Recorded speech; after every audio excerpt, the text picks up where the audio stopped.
Day where we may work the fields of new mown hay. We thank thee for the sunshine and the air that we breathe, O Lord. We thank thee for the river. Failure is a word many of us don't want to hear. On a Monday morning, who wants to hear the word failure? Who wants to hear a word like that? But it is true. Failure is very much a part of life. So we have to deal with it. We just have to deal with it. The truth is that many of us, many of us, many of those we now call successful, became successful after a series of failures. For many of those people, success was never a straight line. Success came failure after failure after failure.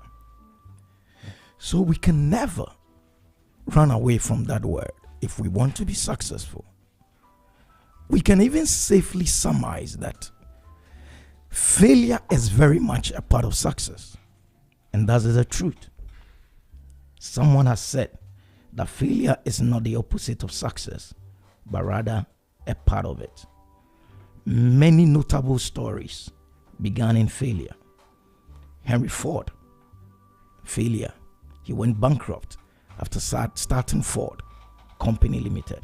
Thomas Edison and his colleagues, failure after failure before coming up with that carbon filament light bulb. J.K. Rowling, rejection after rejection, failure after failure. We all know of Abraham Lincoln and all that he went through. So yes, failure is very much a part of success. A growing body of research even supports the fact that failure can make you better off in the long run. So why are you worried about failure? You failed yesterday, and so what? You failed last week, and so what? You failed last month, last year, and so what? The failure you are running away from is actually setting you up for a brighter future. It is not interesting, is it not, that failure is something we all experience at one level or another, and yet it is something we try to avoid at all costs, despite its innate value to our journey towards achievement or fulfillment. The man considered by most experts to be the greatest basketball player of all time, Michael Jordan, once said, this was his secret to success. He said, I failed over and over again, and that is why I succeed. You failed, and so what? This is by way of welcome and a good morning to this morning's edition of Zed in the Morning. Coming up at the top of the hour, Abdullah Saka with the 6 a.m. news. You're tuned in to Zed 101.9 FM, your lifestyle, leisure, and business radio. Zed 101.9 FM. Zed 101.9 FM. You're tuned in to Zed 101.9 FM, your lifestyle, leisure, and business radio. Zed 101.9 FM. You're tuned in to Zed 101.9 FM, your lifestyle, leisure, and business radio.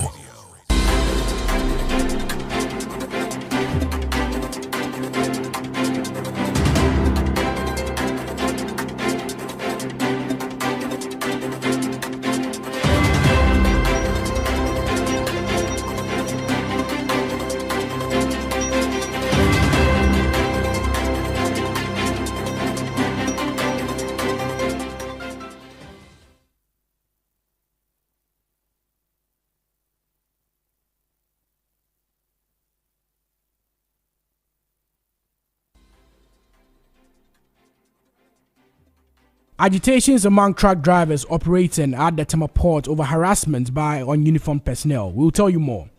Accra Metropolitan Assembly calls for the compliance as month-long ban on drumming on noise making in parts of Accra begins today.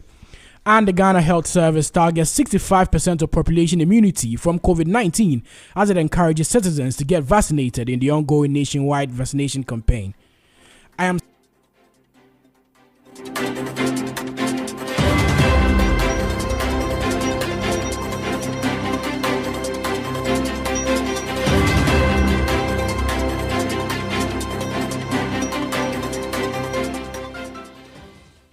am Saka Abdullahi. Let's settle for the details.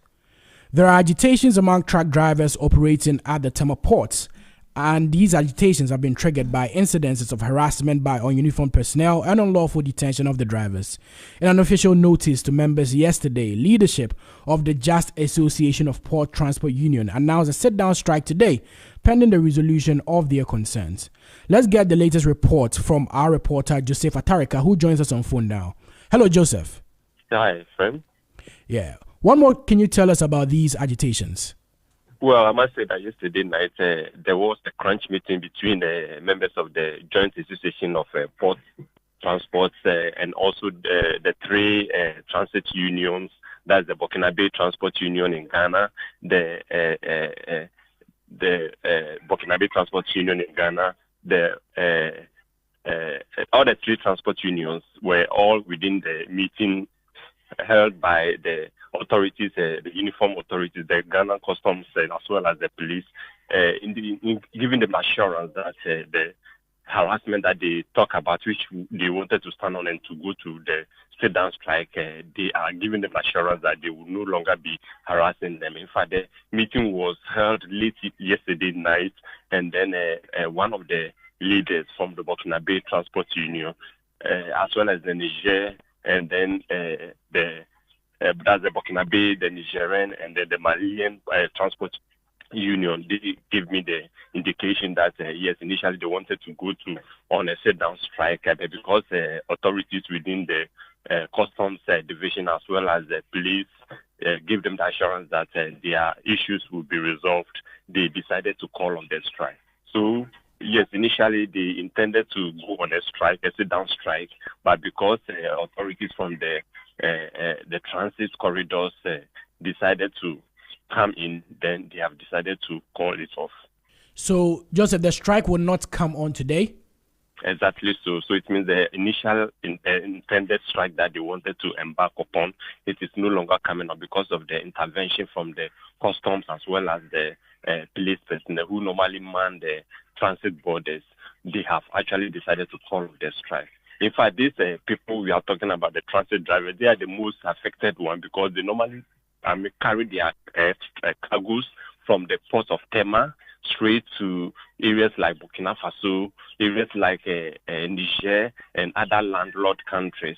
So they are those that are affected the most, and then they were those who really wanted to embark on this strike. And the Joint Association of Port Transport, which is the local union that normally take the cargoes to areas like long journeys like Kumasi and then Temale, they also join in because they are counterparts. So yesterday night when they had that crunch meeting, they came to a conclusion that yes, they should give the uniform personnel a 1 month ultimatum, at least the issues that they were raising. They are hopeful that they will be able to resolve it. I mean, the harassment that they are mentioning, they say, in fact, oftentimes when the drivers are taking their goods, their cargoes, their containers to such countries, they face a lot of harassment from the uniform personnel.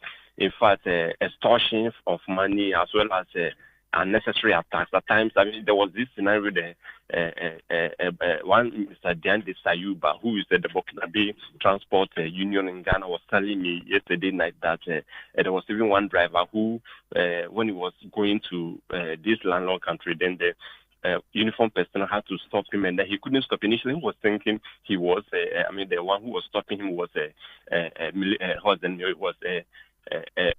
armed robber, like. All right, thank you, Joseph, for that insightful report on the agitations of the drivers at the Tema port. Let's move on. The Accra Metropolitan Assembly is asking residents in the Greater Accra region to comply with the ban on drumming and noise making. The month-long ban, which begins today and ends on June 6th, is to allow chiefs and elders of the Ghana state to perform the annual millet planting rite before the Homo festival. During the ban, churches and religious organizations are expected to refrain from the use of musical instruments. Funeral rites and other related activities are also banned from now till June 6th. Head of Public Affairs at the AMA, Gilbert Ni Ankra, has been speaking to Zed News. The ban on drumming and noise making is beginning on Monday 6th of May, it will end on the 6th of June. If you look at the guidelines released by the Traditional Council, it was quite clear. So during this period, we are expecting that all religious institutions refrain from the use of musical instruments, refrain from the use of PA system, refrain from clapping, and ensure that whatever they are doing, they are confined to their church premise. And when I say whatever they are doing, they should confine it to their church premise, that doesn't mean they are supposed to be using musical instruments. If you look at one of the guidelines, it states quite clear that no positioning of loudspeakers outside premises, pubs, and anywhere with respect to even entertainment on entertainment basis. It's also clear that issues of funeral rites during this period is also banned. So we expect all within the zone, within the Ghana traditional area, to adhere to the ban. That was the head of public affairs at the AMA, Gilbert Ni Ankra. The Ghana Health Service is targeting a 65 population immunity from the COVID-19 virus. The service is embarking on a nationwide vaccination campaign in order to reach the targets. The campaign, which started on May 4th, is expected to end this week and will see an aggressive effort by the health service to get as many people vaccinated as possible. Speaking to Zed News, Director of Public Health at the Ghana Health Service, Dr. Franklin Esiedu-Bekwin, said unvaccinated residents in the country must take advantage of the campaign. Listen. What we want to say is that if you have not been vaccinated, get vaccinated. If you have been vaccinated, it's like more than a year. That's because the virus is not gone yet. It will be until the WHO declare the pandemic over. We will then be having this occasional increase in case. Without why you need to be protected. Okay, but is there a way that the health service is looking to improve people's willingness to get vaccinated? Because there are still a lot of misconceptions about vaccination and the vaccine in Ghana. There's a perception of it, and at times people thought that the pandemic was over. People are saying that, oh, COVID is gone. What you want to say and what you have been saying is that COVID is never gone. COVID is going to be us for some time. What is most important is that people should get themselves protected. Protection is why you are vaccinated.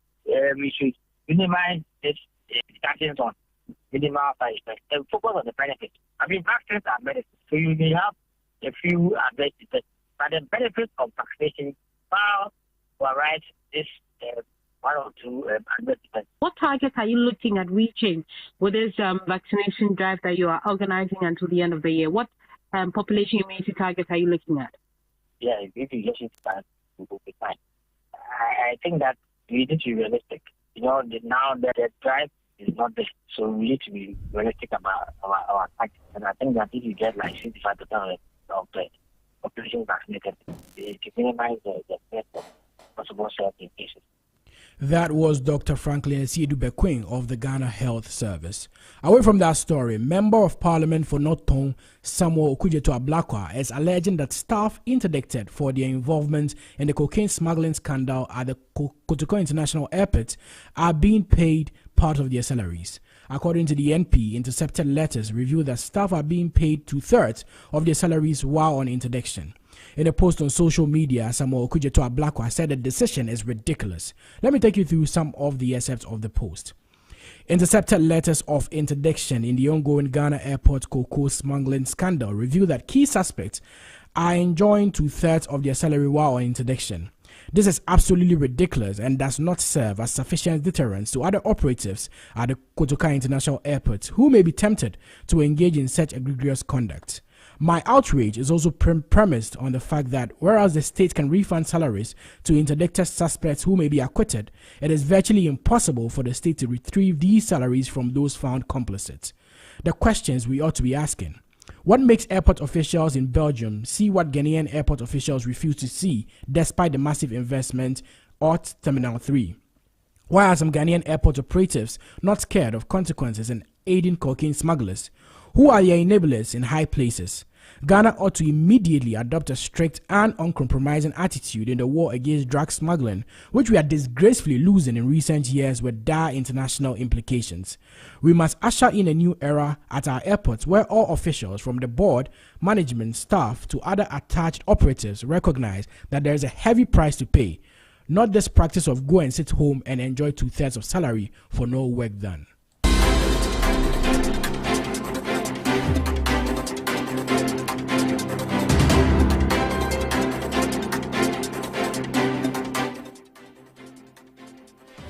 That is how we end the morning news here on Zed 101.9 FM. Before we leave, a recap of the major stories.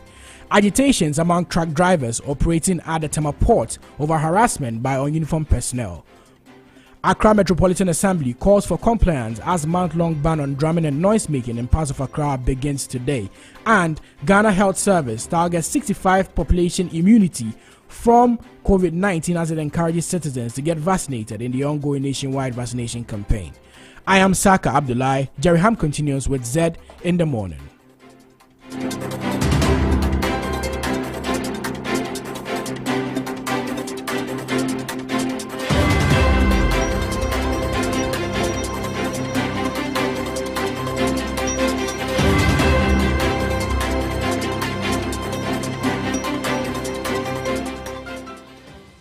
You're tuned in to Zed 101.9 FM, your lifestyle, leisure, and business radio.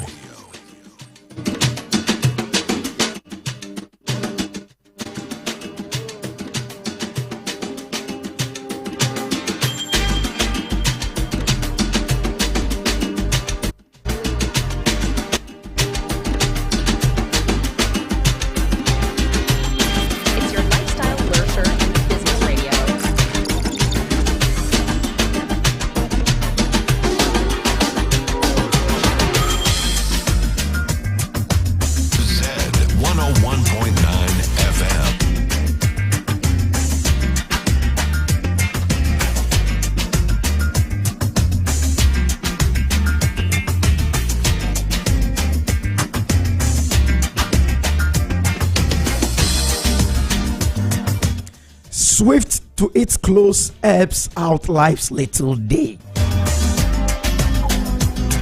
Earth's joys grows dim, its glories pass away.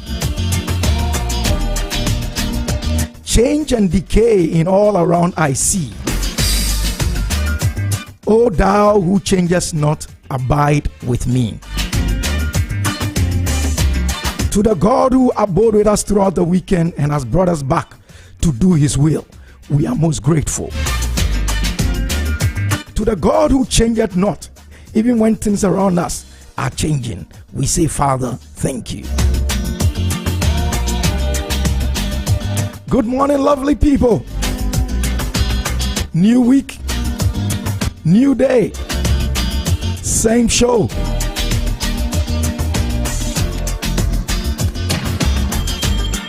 It's a show you can't get enough of, so we keep giving. Yeah, we keep on giving more and more. It's a show that brings issues affecting lifestyle, leisure, and business in Ghana and beyond.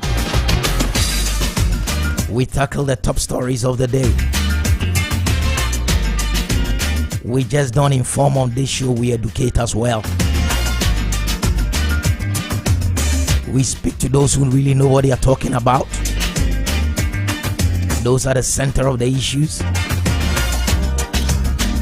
We bring you the minds of those who are inside the issues. On this show, we've spoken to journalists, pilots, engineers, consultants, lecturers, professors, change makers, duty bearers, business leaders, policymakers. We've spoken to them all. This is the House of Zion. This is number 6 Anyete Street, right in the heart of East Legon, Accra. This is Z101.9 FM. This is Zed in the Morning. Yeah, I am Jerry Home. What's the game plan for today? Let's take it hour by hour. It's a 4-hour marathon. In the first hour of the show, what are we doing today? As always, we bring you the newspaper review. What are the major portals saying? The major newspapers, what are they all saying? We bring you the headlines and review a couple of them. All through to 6:50. At 6:50, Niakwe, the sportscaster, comes your way with Z Sports. What happened in Europe? Is the Spanish La Liga over? Who is winning the EPL? Niakwe comes your way with that. He takes us to the top of the hour 7 for business news.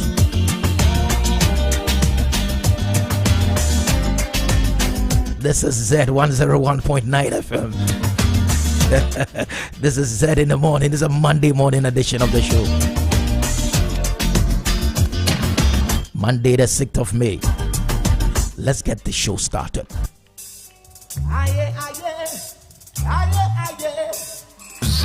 In the heart of Accra, nestled in the vibrant neighborhood of East Legon and New Beacon, a 360 multimedia firm has emerged. Introducing Zed Multimedia. With a steadfast focus on lifestyle, leisure and business, we set out to bring high-value oriented programs that captivate the taste and desires of our audience. From the captivating airwaves of Z101.9 FM to the dynamic visuals of Zed TV and the innovative realms of Zed Digital and the incubation of advanced technological knowledge at Z Tech, every facet of modern media is meticulously curated to engage and inspire. Also, let's not forget the new Finder newspaper, now under the Z Multimedia umbrella, delivering insightful journalism with a business focus. Join us on the journey where innovation meets inspiration, where lifestyle meets leisure, and where business thrives. Change is here. Z Multimedia, your lifestyle,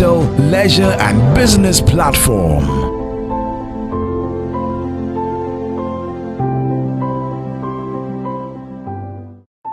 In the heart of Accra, nestled in the vibrant neighborhood of East Legon and New Beacon, a 360 multimedia firm has emerged. Introducing Zed Multimedia. With a steadfast focus on lifestyle, leisure and business, we set out to bring high-value oriented programs that captivate the taste and desires of our audience. From the captivating airwaves of Z101.9 FM to the dynamic visuals of Zed TV and the innovative realms of Zed Digital and the incubation of advanced technological knowledge at Z Tech, every facet of modern media is meticulously curated to engage and inspire. Also, let's not forget the new Finder newspaper, now under the Z Multimedia umbrella, delivering insightful journalism with a business focus. Join us on the journey where innovation meets inspiration, where lifestyle meets leisure, and where business thrives. Change is here. Z Multimedia, your lifestyle, leisure and business platform.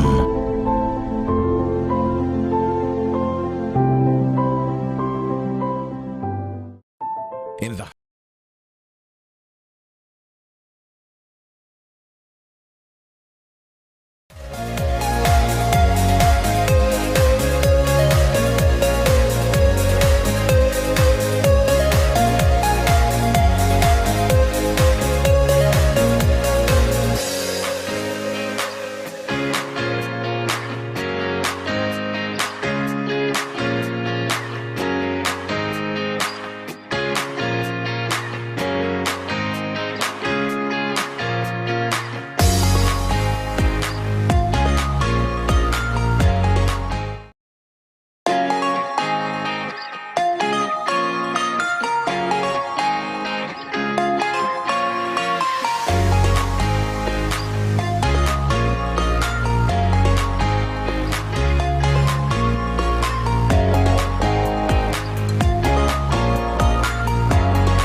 church in the morning. Yeah, we didn't have yesterday. We didn't have enough of it yesterday. So, yep. But have I told you that this week we're running a series called Doing Business in Ghana, and it's going to run on the Z Talk segment of the show at 8. So yes, just keep your dial here. Doing Business in Ghana is a series on doing business in Ghana right here on Zed in the Morning.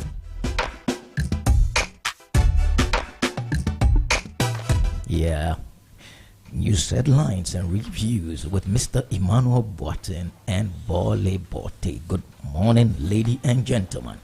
Hi, good morning. How are you doing? We're good. Ima. Good morning, Jerry. Charlie, of late we've not been seeing you. School matters, eh? Yes. I know. Academia calls. How's the weekend? My weekend was great. School and church? No, I went home. I went home. Okay. Went to see the whole lady, right? Yeah. How is she? Good. She's doing very good. Thank God. Bole, what about you? What were you doing? Just relaxing. Working. Why do you always say this? Yeah. When I tell you how my weekend went, then you come and say I was working. Why?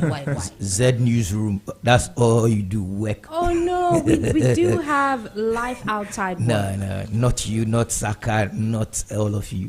You'd be surprised. Not even your your boss has a life. He plays tennis, so yeah. Oh, okay, I see. What's happening? Well, let's start with the Finder newspaper this morning, and some of the stories on the front page. Otumfuo receives stamps from Ghana Post in honor of his Silver Jubilee. Then Minister Designate attributes improved press freedom ranking to media support programs and full tertiary education scholarships for PWDs. That's coming from Dr. Mahmoud Baumia. Okay. From the custodian, Baumia pledges full scholarship for PWDs at tertiary level. Oh, wow. Yeah. Majority caucus petitions Bagbin to recall parliament. Media support programs improve Ghana's press freedom ranking. And NPA moves to reduce taxes on LPG. Okay, on the front page of the Herald, Akufo-Addo's prophecy for Cecilia Dapa comes true. Under pressure, Godfrey Dami blames OSP and Yoko. Soldiers killer is trigger happy, landowner recounts ordeal. New GRA boss hurriedly reinstates SML family bonanza without governing board and parliamentary approval. Then there is Cocoa Board retirees were rehired to prosecute Upuni, Agongo, and Societe General Bank. Other multinationals declare Ghana unprofitable, closed down, and leaving. Daily Guide this morning. OSP cleared Cecilia Dapa, not AG. That is coming from the Attorney General Godfrey Dame. Also, December polls will be peaceful. It's according to President Akufo-Addo. Kaswa soldier killer caged, and our prioritized PWD scholarship. That is from Dr. Baumia. The Ghanaian Times. We will provide free tertiary education for PWDs. Dr. Baumia promises. 800 displaced, properties destroyed at Gushiegu following severe rainstorm. Ghana makes strides in press freedom. Leap to increase grant 100% by end of year. Ministry for Children, Gender and Social Protection. Okay, and the front page of the Daily Analyst, he said, Galamsey, media must hold government accountable. That's from H.E. John Dramani Mahama, NDC flag bearer. Akufo-Addo vows to protect Ghana's democracy. That's also at the front page of the Daily Analyst. Anti-corruption agencies from 21 African countries storm Ghana for confab. The big story here, improvement on World Press Freedom Index. GJA president points to tough measures and support from partners, CSOs. Still on the World Press Freedom Day, support EPA to protect the environment, said Dr. Kingsley Krugu charges journalists and Baumia to offer scholarships to PWDs to assess tertiary education. The Daily Dispatch, God can use me to do something good for Ghana. It's coming from the NPP flag bearer for election 2024, Dr. Baumia. Now, the NDC's flag bearer, according to Matthew Puku-Prempeh, John Mahama was the only president to superintend Doom for 4 years. So that's it. And then, remembering police officers who died in the line of duty, comes with a picture of the IGP, Dr. Akufo-Dampare. From the Ghanaian publisher, I see a picture of the majority leader and the Speaker of Parliament. And the story is that majority petitions Speaker to recall Parliament. Akufo-Addo pledges peaceful election. Bawumia promises PWD's free tertiary education. Improved press freedom ranking. Government attributes success to media support program. And finally, Bright Simmons got his 2020 cost per voter wrong, according to the Electoral Commission. Okay, and the Chronicle, the recall of Parliament. Should Afenyo traps into quote stubborn bargain with Article 1123, NPA to engage Finance Ministry to consider removing taxes on LPG. Bawumia, I will offer scholarships to all persons with disabilities. The media support programs help Ghana to improve upon press freedom rankings. That's the front page of the Chronicle. The Ghanaian Observer, Ghana will not derail into political turmoil under my watch. It's from President Akufo-Addo. VP Bawumia to give full scholarships to PWDs in tertiary education. And NPA to engage Finance Ministry to consider removing taxes on LPG. The Daily Statesman, Otumfuo's 25-year journey extolled. OSP cleared Cecilia Dapa of corruption offense. AG clarifies. Government programs drive up press freedom ratings. Free tertiary education for all PWDs under Bawumia. Okay, I have the Business and Financial Times, and the front page stories include Governor confident of continued disinflation. That's a page 2 story. And then a big one here, low purchases frustrating domestic automakers. Then YEA signs MOU with GES to recruit 10,000 personnel. Bawumia meets EU ambassadors and business leaders. The final paper I have this morning, the New Crusading Guide. Bright Simmons got his 2020 cost per voter wrong. It comes with a picture of Bright Simmons and then the EC chairperson, Madam Jean Mansa. We must consolidate our ranking on World Press Freedom Index as according to the GJA. And NDC secretary defrauds Ghanaian resident in London of 220,620 Ghana cedis. Said he petitioned to cause his arrest. The Informer. On the front page of the Informer, I have a picture of the CDD boss, Professor Henry Kwesi Prempeh, Iyoko, COP, Mameya, Tiwa Adodankwa, then of course the Special Prosecutor, Kisie Jabin, and Cecilia Dapa. Closure of Cecilia Dapa case, CDD chastises Iyoko. PWD's grab education package. Press freedom, Ghana improves record. Mahama urges more. Jospon boss praises staff, and that story is on page 5 of the Informer. Okay, let me go online and pick some stories. Ghana Web, Kwadaso MP refutes allegations of trading sex for grades. That's from the top story on Ghana Web.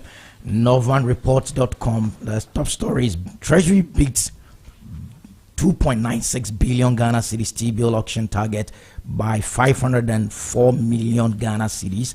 Finance Minister gives reason for the stall in inflation deceleration. And then the third story here is Asante Gold forecast 254% increase in gold production from Bibiani mine by 2026. And then also from the BBC, let's pick the top story from the BBC's deadly Israeli strikes reported in Rafah after 3 soldiers killed. So yes, I mean, that is what the major portals are saying this morning. Ima, so for me, one major story that drives my attention so much is Majority Caucus petitioning the Speaker to recall Parliament. Okay. And I'll pick a few assets from the custodian. The Majority Caucus in Parliament has triggered constitutional provisions and standing orders of the legislature petitioning the Speaker of Parliament, Alban S.K. Bagbin, to reconvene the House. A memo submitted to the Speaker by the Majority Leader, Alexander Afenyo-Markin, dated 2nd May 2024, cited Article 1123 of the 1992 Constitution and Order 53 of the Standing Orders of Parliament, which allow 15% of members of parliament to request for recall of parliament to consider matters of national importance. And so, what are the matters? So, the majority caucus... Yeah, for me, that's the most important thing. Yes. What is seeking to transact key government business items, including, 1, the adoption of the 34th report of the appointment committee or approval of ministerial nominees, among others. That's the first one.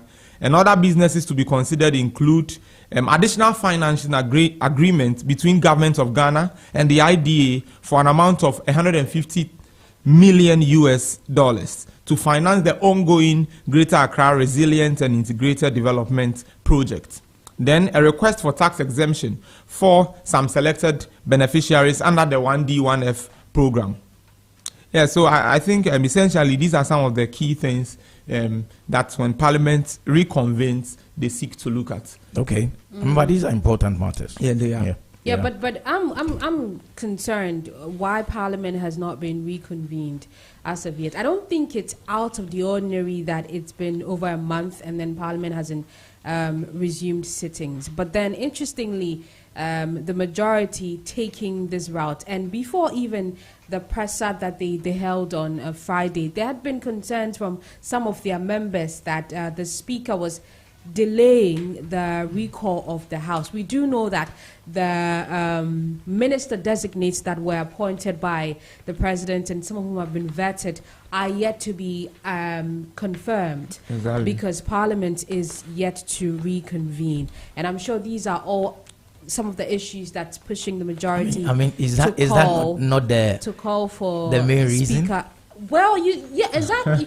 If you read between the lines, yes, because I think last week come and we approve had the appointees and let them work. But there's some money in there, and I think they also need that money. Well, the thing is, from the majority point of view, government business is stalling, and government business relies largely on parliamentary business, and so. Please recall the House. And per the standing orders of Parliament, the Speaker has about 7 days after receipt of this petition to recall the House. Oh. So the countdown is on. Let's see what Speaker Alban Bagbin decides. How many days more? That was on Friday. We don't count weekends, do we? Yeah, so 2 days today. I see. That's interesting. Listen, in the order in which the papers are reporting it, I think the most important matter is the one on top. The consideration and adoption of the 34th report of the Appointments Committee on the President nomination for appointment as ministers, regional minister David Masak. Come and approve the president's we have barely 7 months to elections. Come and approve the president's men and let them get to work. Someone is the first time the person is even becoming a minister. Then they make a 10-day long. Yeah, but we can't lose sight of the fact that the reason they were not approved was because of the case in court. Yeah. Relating to the LGBTQ bill. So once those issues have not been completely resolved, then how do you force the hand of the Speaker? I'm asking. I mean, those two were not supposed to even be related in any way, shape, or form. LGBTQ had its own agenda. Come and approve the president's men. I don't want to another agenda. So, well, the president is not approving the bill we've passed. He's not signing the thing into law. So we won't approve his men. Tit for tat. Anyway, that's the beauty of democracy. Yeah. Yes, Bole, you had a story. Well, yeah, it has to do with the OSP, the Attorney General, and of course, Yoko and Madame Cecilia Dapar. So this is from the Daily Guide, page 3. OSP cleared Cecilia Dapar, not AG. That's according to Godfred Dame. So I'll take a bit of that. It says, the Attorney General and Minister for Justice, Godfred Yeboah Dame, has refuted claims that his office has discontinued allegations into alleged corruption and corruption-related offences against former Minister for Sanitation and Water Resources, Cecilia Dapar. Instead, he said it was the office of the Special Prosecutor that cleared the former minister of any act of corruption and corruption-related activities and subsequently discontinued its investigations against it. Last paragraph I'm taking, it says, Mr. Dame indicated that the OSP per letter indicated that no clear indications of corruption was found in its investigations against her. The reason the OSP referred the matter to the Economic and Organized Crime Office to investigate suspected money laundering and structuring. So big question really for me. after reading this is the OSP cleared her of corruption-related activities, but also found that there was the need for Yoko to do further investigations on the aspect of money laundering, which is why the Yoko has been set up in the first place. Okay. So if I have referred a case to you and said, look into this, there's possibility of money laundering, on what grounds then do you write to the Attorney General asking for advice? Because you as Yoko, you are an autonomous body, and you are mandated per the laws of the country, specifically the Anti-Money Laundering Act, to investigate such claims. Big question that needs to be answered. Big question. Yoko, Imawa, you were smiling through. Yeah, I'm smiling. I've been following that issue, and I think that maybe it's high time they closed it, because I'm sure you've heard the former president and the flag bearer of the NDC saying when he comes to power, he's going to look into that issue. He's going to investigate it further. And I saw that post on X. That gives you an indication. My first reaction when I saw it was like, oh, Mr. Mahama, doing too much in terms of. So I have to capitalize on that. No, this is an election. But then I understand the gravity of these issues, and I understand why he would want to assure people that when he is elected, he would look into these cases, because we've seen too many of these instances where there are allegations and then investigations are done but not completely done, and you see that these people are cleared, and then you're asking, so where do we go from here? This law, so if the facts cannot speak, you can't necessarily say the person is guilty. The rule of law. Yes. So that is what is guiding the practice. But in this case, has Yoko ascertained that per the facts there's nothing to investigate? So I think what the AG is saying is that it was OSP that cleared him, that cleared her. And the OSP doesn't conduct investigations into money laundering, does it? No, but corruption. Yeah, but Yoko does. Yeah, Yoko does. So why is Yoko not doing what it's supposed to do? AG says there's nothing to find. Sorry, I'm not putting you on the spot. Oh, no, I know. These are just questions. Yes, AG said there's nothing to find because OSP has cleared her. Okay. Let's move on. Yeah. Let's move on. I don't want to go into this case before I get into trouble. You don't want to get into it? No. There's a story on page 4 of the new finder. Full tertiary education scholarship for persons with disability. Yeah. And so I'll pick a few things. The flag bearer of the NPP, of course, the Vice President of Ghana, Dr. Mahamudu Bawumia, has announced that his government will prioritize the award of scholarships to persons with disabilities to enable them continue with their education at the tertiary level. Very good call. Yeah, it's a very cool. It's a very, very good call. Yeah, I have some on campus. Okay. Yeah, you see them usually around the traditional halls, Saba, Ikwafo, Legon Hall, and I've not found any yet in Commonwealth and Volta, but I'm sure we'll have a few. Sometimes even all they need, maybe they don't even, of course we all need the scholarships if they are available, but even access to lecture theaters. Yeah. Access to their rooms. How disability and I think it's a good initiative because it will then increase the number of them who would now have access to education. Yeah. Because I'm very sure some of them are not even in school because of financial constraints. Yeah, and back to what Jerry was saying, not just about increasing the number of PWDs accessing tertiary education, but the quality of that tertiary education matters. Like he was saying, some buildings are very unfriendly. You give the guy a scholarship, he struggles to get into the lecture theater. Probably his colleagues have to come and lift the wheelchair before he gets into it. He will still be on campus, but he won't be very comfortable. Yes. They get then recording lectures and all that is an issue. Yeah, and I think the university should also position themselves well to receive them. You know the reason why they are only in those 3 halls? There is, instead of a staircase, they have a ramp. Yes, so they have that for them. Okay. And I found that in almost all the halls, but predominantly most of them are in these 3 halls. As a matter of fact, every every building should have that. Every building that the public accesses should have it. Yeah. And do you know that the moratorium on that ended way back 2006? Per 2006. Who is supposed to be going around checking buildings and making sure that, that's the issue. But if they came to Zed Multimedia, House of Zion, they'll realize that we are more than ready. We have 2 ramps coming in. You see Bole is sticking ahead. You have 2 ramps. Bole has not seen it. Yeah, we have 2 ramps. After the show, I'll take her around. Yeah. Please do. I'll take you around. Zion House has 2 ramps. Yes, one from the left and one from the right. Yeah, very disability friendly. And the environment should be enabling for them. Yeah. Because sometimes I've been in classes where I've had someone like that in my class, but I think they should be treated differently. And they to be treated in a manner where they should be treated just like any other, but they should be treated specially. Yes. I like the word special more than different. Oh, okay. Different sometimes has negative connotation. Okay. I was looking at equity. Yeah. Bringing them to the same level as the ordinary person will be. But I like your word. They should be treated with special care, special attention. And I think it will do all of us good. But then I hope it's not just a campaign promise. I hope it's something that will come to pass, provided the vice president wins the election. Okay. I mean, my story has to be business, as always. I mean, it's a Monday morning. Low purchases frustrating domestic automakers. Charlie, we wooed these guys into town. Yeah. Come do your SKDs here, right?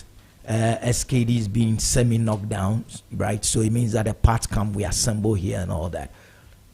Then, this one was even coming from VW's group, and they said they had a capacity to produce over 12,000 vehicles per annum. However, in 2023, a total of 6,000 were sold. Just half. Yes, just about a half. 50%. Because it's over 12,000. I mean, Charlie, we brought these guys into town. Come set up so that jobs will be created. We're bragging around, VWs are being assembled in Ghana, blah, blah, blah. But if we don't put in the necessary policies, that would ensure that these locally manufactured vehicles are being bought and used in this town. Charlie, they'll leave us. Yeah, and then very soon it follows with then it ties in with the story that was running last week.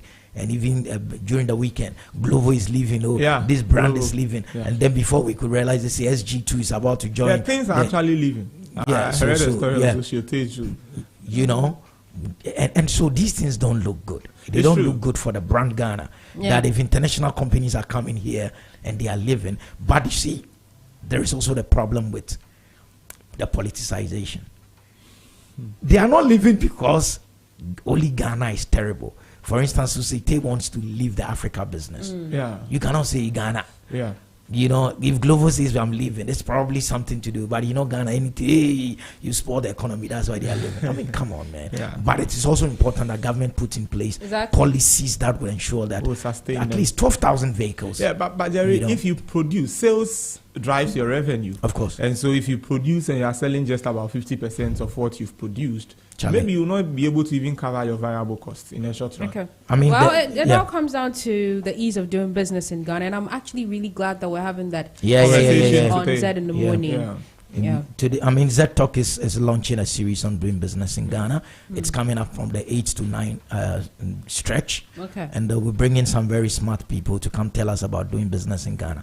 Charlie, they've invested $54 million. So. That's a lot of money. Yeah. And so if things are not happening, they won't be happy. Yeah. Okay.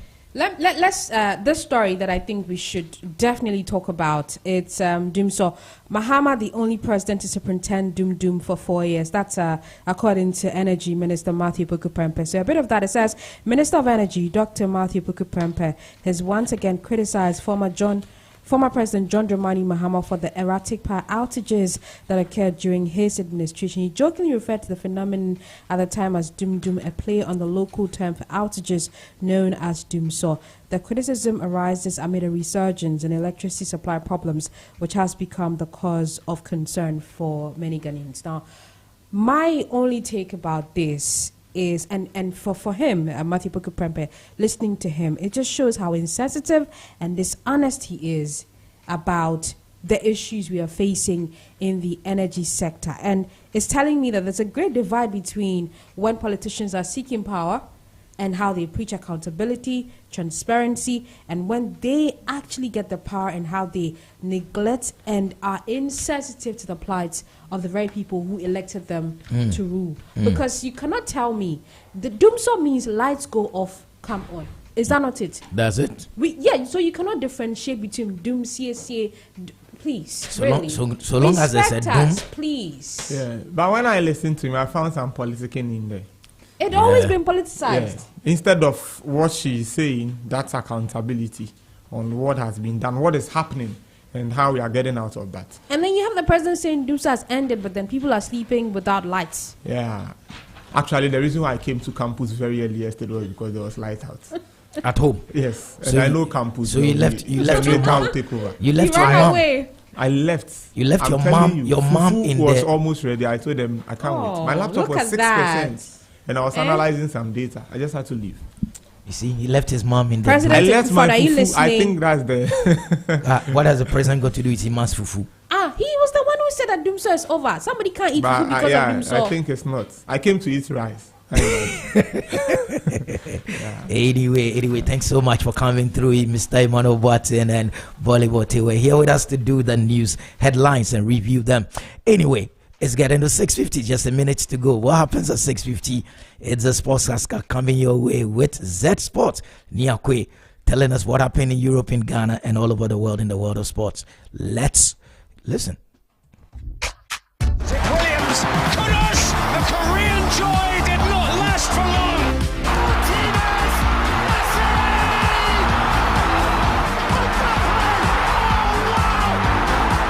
Oh my gosh, Kudos, the piranha from Guyana. It's your lifestyle, leisure, and business radio.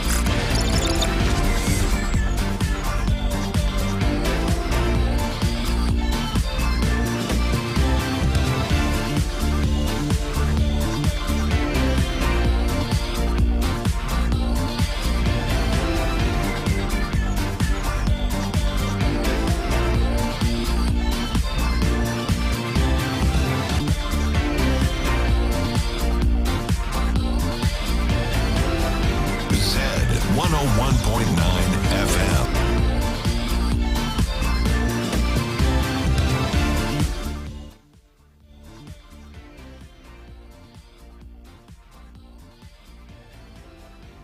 Again, it's 6:50, and Niakwe, the sportscaster, proud to present Zed Sports once again. All right, coming up in this edition, the 4x100 team of Ghana has made it to the Paris Olympics. Erling Haaland hit 4 goals as rampant Manchester City crushed Wolverhampton Wanderers to close the gap on Arsenal.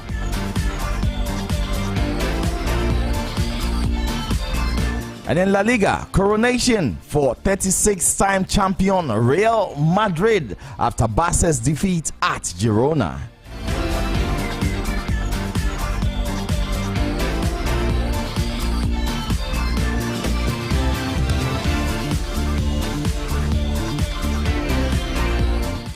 All right, we start off from the local front, and Ghana's 4x100 meter relay team won their heat with a time of 38.29 seconds and have by that automatically qualified for the Olympic Games in Paris. Team Ghana will now participate in the 4x100 meter world relay final at the Olympics. They will be in the heat, and there will be more updates in our subsequent bulletin. What a run from the team.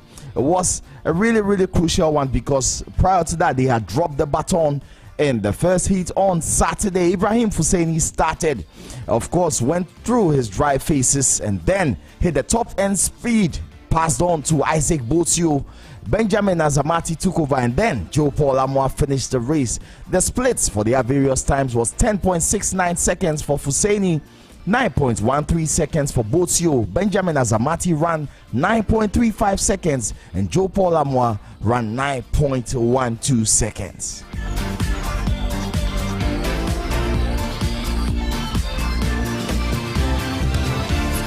your lifestyle, leisure, and business radio.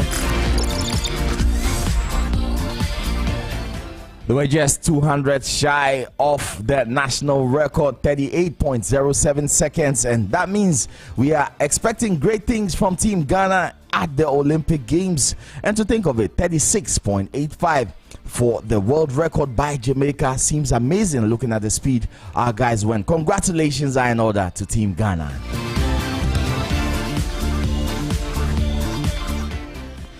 Now moving on to our next story, Kumasi Asante Kotoko head coach Dr. Prosper Nateogum has praised the support from fans who watched the team and their second Ghana Premier League win in 3 games. Dr. Ogum highlighted this in a post-game interview after seeing the Porcupine Warriors beat Legon Cities 2-0 at the Baba Yara Stadium in Kumasi. Let's take a listen to Dr. Prosper Nateogum. What always want. So once we win, they are happy and we are also happy. I think they are 2 pivots. They are the key architects of their game. So we try to play some man-marking game there where we didn't allow them to play. And then their wingers also cutting. So we make sure that our 2 pivots, anytime they are cutting in, Morrison, which is on the left, will face him directly. And if he's cutting in from the left to Andrews, who is on the right, will face him. So that Corte will be under. So it will be very difficult for him to play a combo or even take a shot at goal. And then again, we saw that they are not that fast as a defensive line, and they play high up. So what we decided to do was to play the ball, look for those pocket spaces behind, even though most of the time Steven was caught offside. But I encourage him that even if he stays 10 offside and the 11th one, it results in a goal. That's all that we want. So he should keep going. All right, so still on the Ghana Premier League, lots of action from around the league centers in the country. Karela United beat Nations FC by 1-0. BBN Gold Stars and Bechem United played to a 1-0 draw. Hearts of Lions beat Sotraman FC by 1-0. Kumasi Asante Kotoko, as I mentioned earlier, beat Legon Cities by 2-0. Bofa Kwatano and Dreams FC played to a stalemate of 1-1. RTU and Tamale beat Samatex by 1-0. Great Olympics lost 0-1 to Mediama Sporting Club, and Accra Lions versus Adriana Stars is coming up later tonight. Brekum Chelsea versus Hearts of Oak also coming up on Wednesday.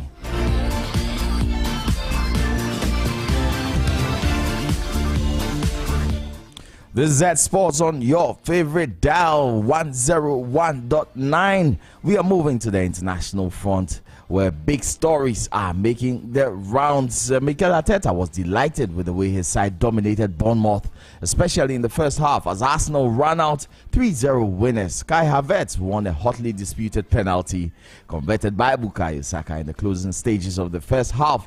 And after Leandro Trossard had doubled the advantage, the visitors had a goal ruled out for a foul on David Raya, checked by VAR, just as they threatened to make life difficult. Mikel Arteta spoke to the press after.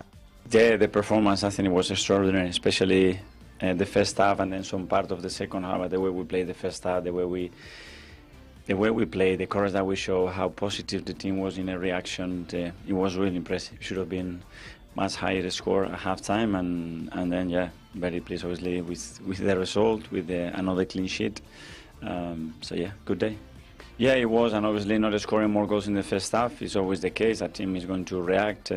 Great to Bournemouth as well. They are really brave in the way they attack. They are really direct. They have a lot of threat in the box, and yeah, we have to suffer at times. But I thought after as well we were very clinical. We had the chances because I think they are living the moment with the right enthusiasm and feeling part of something nice and enjoyable.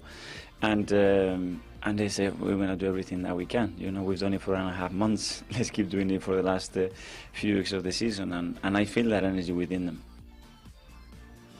All right, so it's getting hot in the Premier League race. Arsenal doing their bit, and Manchester City on the other side of the divide. Obviously, Pep Guardiola believes Erling Haaland is back to business after the strikers' 4-goal haul and Manchester City's 5-1 defeat to Wolverhampton Wanderers. Haaland scored the first half hat-trick, including 2 penalties, and added his 4th following the break to take his Premier League tally to 25 at the Etihad Stadium. Let's take a listen to Pep Guardiola, who was delighted after the game. Well, the 20 minutes he played in Nottingham Forest, it was really good, yeah, and today as well. But yeah, we won, but the season are long. It's so tall, injury, and to become your it's not like Julian or Phil or I don't know Jeremy or this type of players in nothing they had to form. But yeah, welcome, arriving the right moment, I would say, and but. We arrived here all together because Kevin was 5 months out, and Kevin more than 2, and the effort from Julian, from Phil, for all the people, Jeremy and Jack. And Jack not much, but all the players were there. Was really good this season. A little bit frustrated. I understand and the decision of the referee, but sometimes in the long balls all the time, he win the position take and they pull him and never fault. And he's a little bit. I say never fall. It's never fall. He's a little bit, is in that position a little bit because in that situation is him doing this, his fault all the time. Alright, still in the English Premiership, Jurgen Klopp was delighted with Liverpool's performance level and hunger in the 4-2 victory over Spurs at Anfield yesterday. Goals from Mohamed Salah, Andy Robertson, Cody Gakpo and Harvey Elliott had the Reds 4-0 up inside the opening hour of the Premier League contest. Jurgen Klopp spoke to the press. Yeah, roller coaster. Huh? So we were fantastic until we were rubbish, and then we were good again. So that's it, and that's why we won 4-2. You could see in the phases where we didn't control it anymore. You could just see how good Tottenham can be, and but for the majority of the game, we just controlled it in an extreme good way. And played really good stuff ourselves, scored incredible goals, wonderful goals. It was a really good game. Besides, yes, we struggled slightly. I made the changes. Look, that's my job. You make the changes and then you see, it's not getting better now. So would I do it exactly the same again? It's not about the boys. It's just like with the rhythm. You saw Stefan Bacicic, he looks in training. He needs that. Didn't play for 8 months, or whatever. And I'm pretty sure he felt in a moment like he sits on a bicycle on a motorway or something like that. So, and it's fine, yeah, just to get through this, and that's all important experiences and you can make. And so I'm absolutely happy. All right, so Spurs' Ange Postecoglou refused to accept his Tottenham Hotspur team have a mentality issue as they slumped to a 4-2 defeat at Anfield. It's the first time in 20 years that Spurs have lost 4 league games in a row, and the season that was so full of promise is petering out in a disappointing fashion. Of course, after the first 10 match weeks, Spurs had 9 victories and 1 draw on top of the league. But now reality sets in, the toughest league to win in the world. He spoke to the press after the game. Yeah, look, it's a glass half full assessment, which I don't mind. It's not the usual I get. No, look, I thought for the most part, we were a lot better than we have been in the last couple of games away from home, and I just think, especially in the first half, when we got into those front third areas, we just weren't anywhere near as dangerous as we could have been, which would have put some pressure on them. And the flip side of that is every time they got into the box, they looked really dangerous with the quality of players they had. So, we obviously conceded a couple of times, but I thought our football in general was decent and our general play was good. But then, obviously they've scored a couple of really good goals in the second half, and we had a mountain to climb. But we didn't give in and scored a couple of goals, had a couple more chances, and I think for us at least that's something to hold on to. All right, so Spurs, Ange Postecoglou speaking to the press. And in our final story, Real Madrid were crowned champions of La Liga for the 36th time after Barcelona suffered a 4-2 defeat by Girona. Carlo Ancelotti's side eased to a 3-0 win over Cadiz earlier on Saturday, which meant that the Catalan club had to win. Barcelona led 2-1 at halftime after Robert Lewandowski gave them the lead, but conceded 3 second half goals from Girona and left Real with an unassailable lead at the summit with 4 matches of the season remaining. Congratulations are in order to Real Madrid, champions of La Liga and arguably the greatest team in Europe. And on that note, we draw the curtains to the show, Zed Sports. And then congratulations once again to Team Ghana for the 100-meter qualification to the Olympic Games. What a feat it is to go for multiple Olympic Games by Joe Paul Amoah. And so, guys, we'll be back at exactly 5:15 with my colleague Gatuso to the Power 7, bringing you all the best updates, especially on the upcoming Ghana Premier League fixture. And so, my name is Niakwe, the sportscaster, and it's been a blessed session once again. Great week coming up, and remember, my message is always simple and relevant. Do not count the days, whatever happens. Make the days count. Zed Williams, Kudus, the Korean joy did not last for long.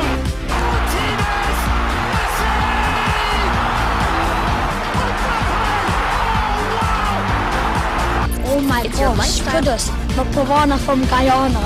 Zed 101.9 FM.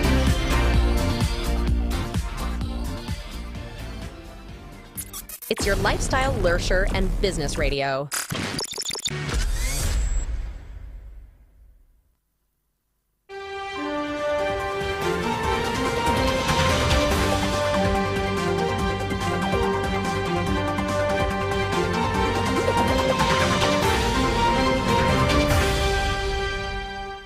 Hello, it is time for the business news segment here on Zed in the Morning. And coming up in this segment, Bank of Ghana cautions banks over regulatory breaches. Tesa Capital observes an uptick in treasury bills. There will be more details on that. And on the international front, Qantas agrees payouts over ghost flights. I am Saka Abdullahi. Let's delve in. The Bank of Ghana has cautioned banks to beware of regulatory breaches, warning it will not hesitate to sanction erring institutions.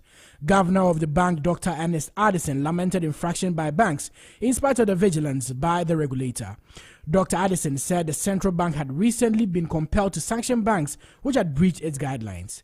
The governor emphasized that the bank will remain fully committed to its oversight responsibility of financial institutions operating within Ghana. Dr. Addison was speaking at a gala dinner to mark the name change of FNB Bank to First Bank Ghana. As the regulator, Bank of Ghana is fully committed to remain vigilant in its oversight operations of all financial institutions in the country. Notwithstanding this, banks have continued to breach guidelines that have been set to ensure that our banking system remains safe and sound and free from all facets of financial crime, including money laundering, fraud, terrorist financing, corruption, market manipulation, insider dealings, and cybercrime. In recent times, the Bank of Ghana has had to apply sanctions and penalties on a few banks because of such breaches. Let me note that to protect depositors while ensuring the stability and soundness of the banking system, the bank will continue to be vigilant to ensure that banks comply with the regulatory requirements and guidelines to build trust and confidence in our financial institutions. Dr. Addison advised First Bank Ghana to strengthen its systems and operations to churn out innovative, electronically driven products and services. The governor further announced that the regulatory body had recently published guidelines on the outsourcing of products and services of banks to, among others, to help manage inherent risks in outsourcing banking activities. I would encourage the bank to strengthen its systems and operations to continuously churn out innovative, electronic-driven service and tailor-made products that cover the needs of the unbanked population. Furthermore, I would like to encourage the bank to leverage on the environmental, social, and governance framework to attract green funding to support their lending activity. For example, the Green Climate Fund has allocated $1.26 billion for climate action in emerging countries. To assess this and other funds, I would encourage First Bank to seek accreditation status by the GCF. Recently, the Bank of Ghana has issued 2 exposure drafts on the outsourcing directive and a supervisory framework on business model analysis. The guidelines aim to strengthen outsourced products and services of banks, as well as manage risks inherent in outsourcing banking activities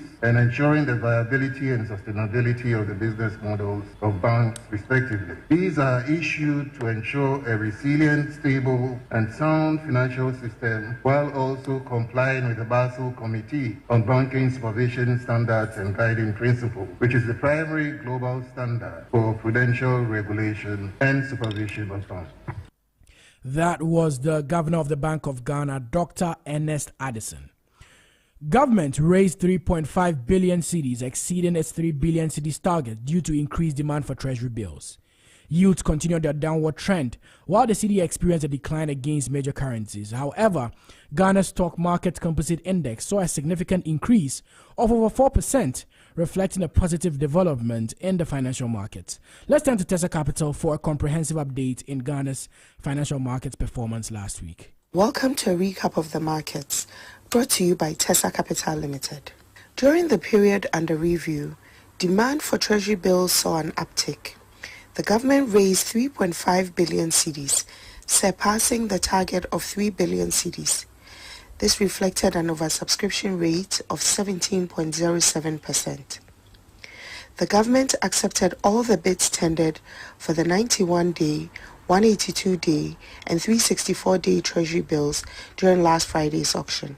Yields continue their downward trend on the short end of the maturity profile in the week under review, as the initial pricing guidance initiative for treasury bill auction keeps yielding results.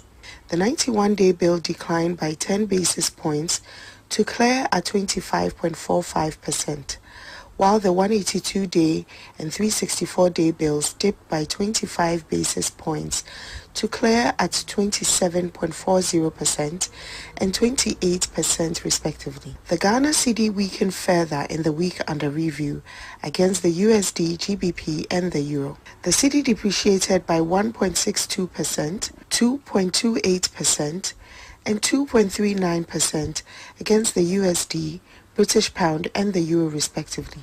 The cedi closed the week trading at mid-rates of 13 cedis 41 pesos to the dollar, 16 cedis 83 pesos to the pound, and 14 cedis 45 pesos to the euro. Indicatives from the open market revealed that the cedi closed at a mid-rate of 13 cedis 53 pesos to the dollar, 16 cedis 96 pesos to the British pound, and 14 cedis 51 pesos to the euro.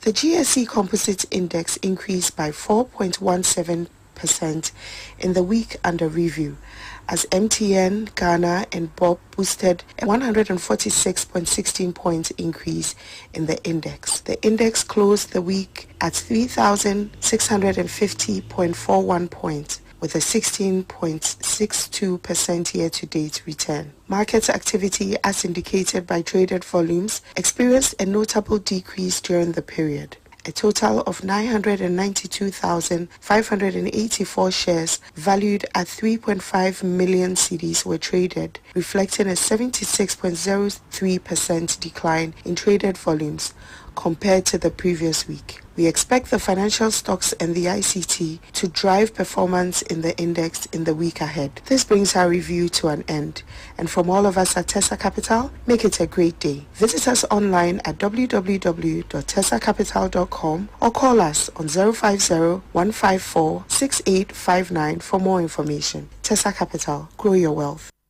We thank Tessa Capital for those insightful updates on the financial market. On the international front, Australia's biggest airline, Qantas, has agreed to pay a $100 million penalty to settle a legal case, accusing it of selling thousands of tickets for flights it had already cancelled. Under the deal with the Australian Competition and Consumer Commission, ACCC, the firm will also launch a plan worth up to $20 million to compensate affected passengers. Qantas Chief Executive Vanessa Hudson said the move represented an important step toward restoring confidence in the national carrier. The so-called ghost flight case, which was launched by the ACCC in August, claimed that in some instances, Qantas had sold tickets for flights that had already been cancelled for weeks. The penalty agreement between Qantas and the ACCC will now have to be approved by the Federal Court of Australia. Under the plan, customers who bought tickets for flights that had already been cancelled for more than 2 or more days will be entitled to compensation.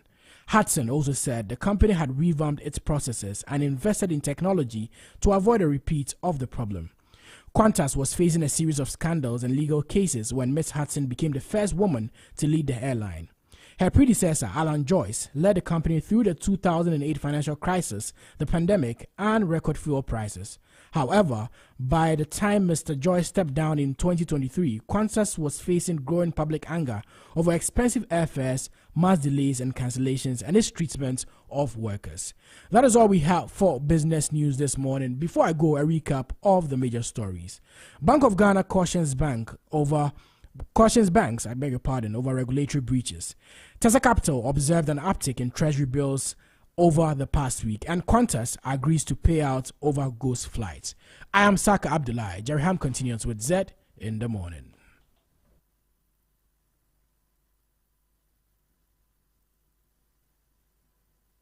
You're tuned in to Zed 101.9 FM, your lifestyle, leisure, and business radio. Zed 101.9 FM. It's your lifestyle, leisure, and business radio.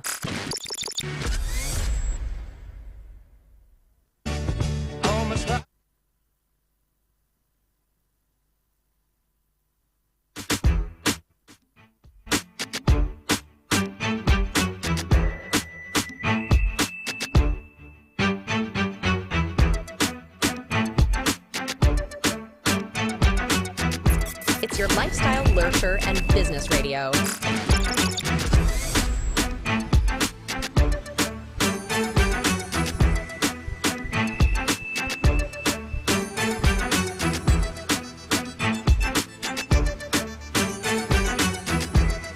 It's your lifestyle, leisure, and business radio. Zed 101.9 FM.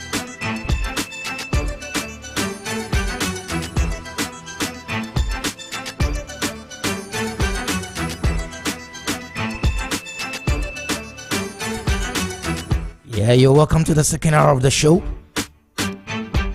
Zed in the Morning. Right here on Zed 101.9 FM.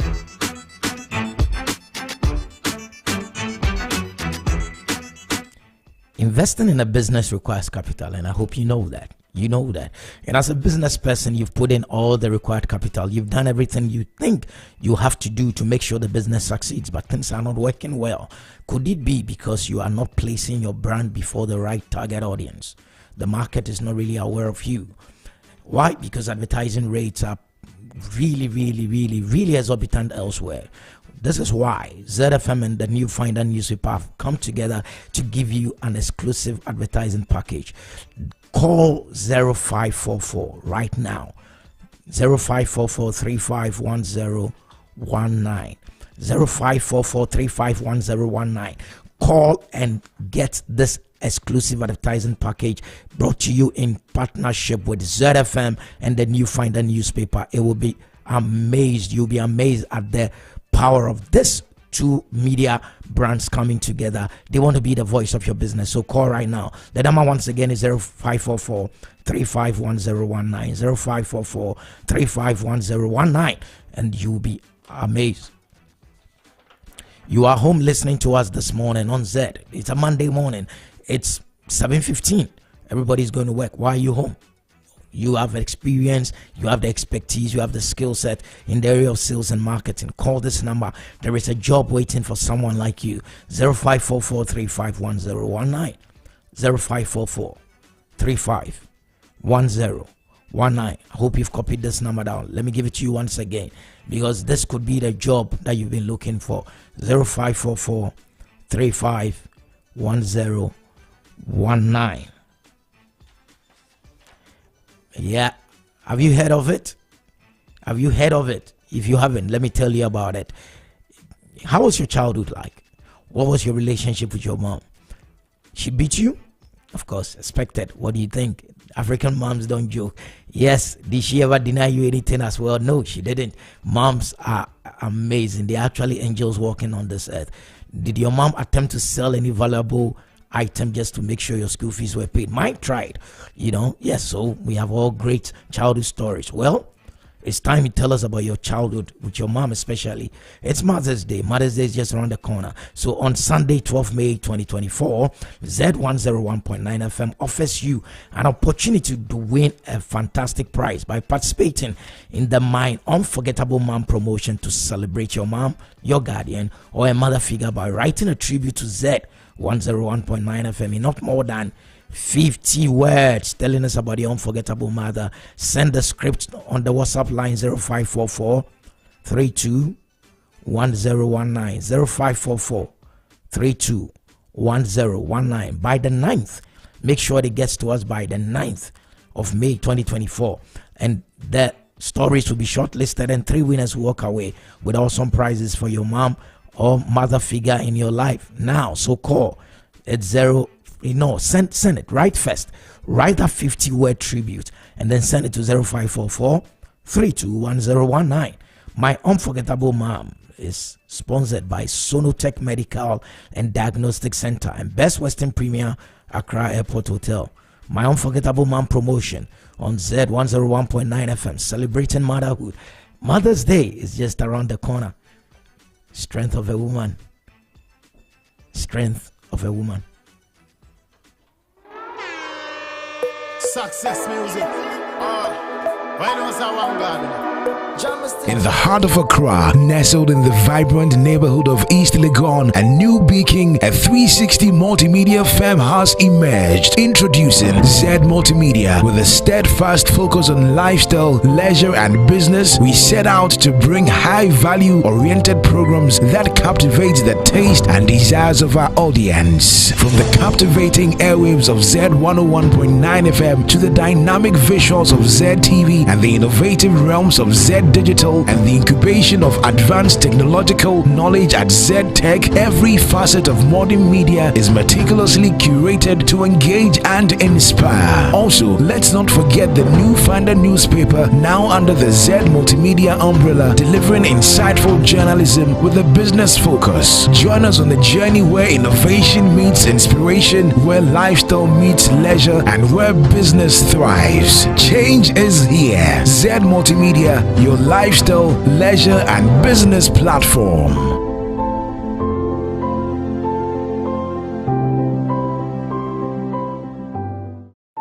In the heart of Accra, nestled in the vibrant neighborhood of East Legon and New Beacon, a 360 multimedia fam has emerged. Introducing Zed Multimedia. With a steadfast focus on lifestyle, leisure, and business, we set out to bring high-value oriented programs that captivate the taste and desires of our audience. From the captivating airwaves of Z 101.9 FM to the dynamic visuals of Zed TV and the innovative realms of Zed Digital and the incubation of advanced technological knowledge at Z Tech, every facet of modern media is meticulously curated to engage and inspire. Also, let's not forget the new Finder newspaper, now under the Z Multimedia umbrella, delivering insightful journalism with a business focus. Join us on the journey where innovation meets inspiration, where lifestyle meets leisure, and where business thrives. Change is here. Z Multimedia, your lifestyle, leisure, and business platform.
Run you through them. So you wake up on a Monday morning, Monday to Friday. This is how your morning should go. At exactly 5 a.m., keep your dial here. Why? Because there is the show called Morning Blessings, and it's with Pastor Joshua Eneste. He's the host. He brings you the word of God with power.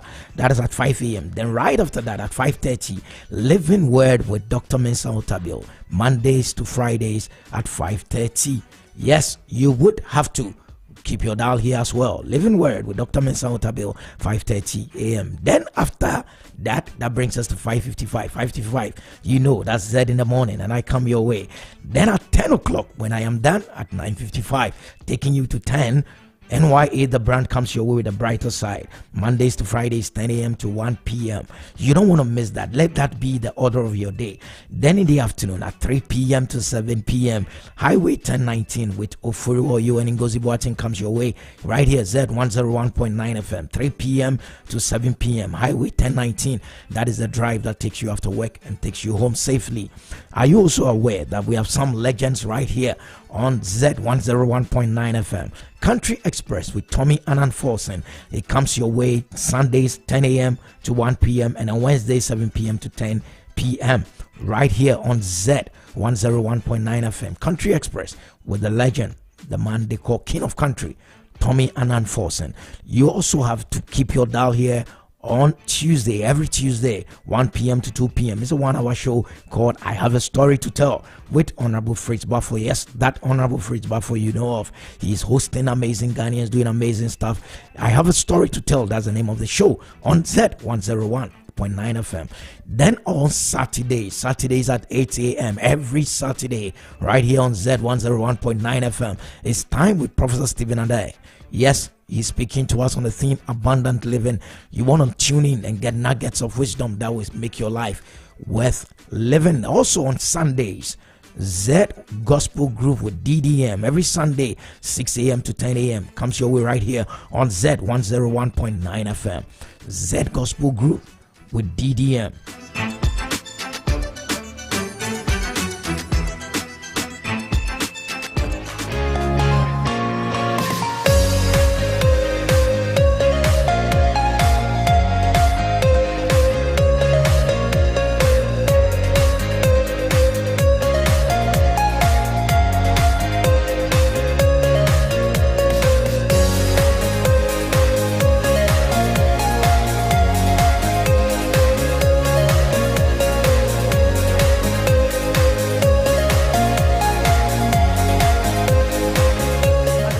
Unforgettable with Z 101.9 FM spectacular unforgettable mums promotion. We're giving away fabulous prizes and all you have to do is share your favorite mum story in 50 words or less. Whether she's your rock or your guiding light, WhatsApp your entries to 0544 321019 before May 9, 2024, and let's make this Mother's Day one for the books. It's sponsored by Sonotech Medical and Diagnostic Center and Best Western Premier Accra Airport Hotel.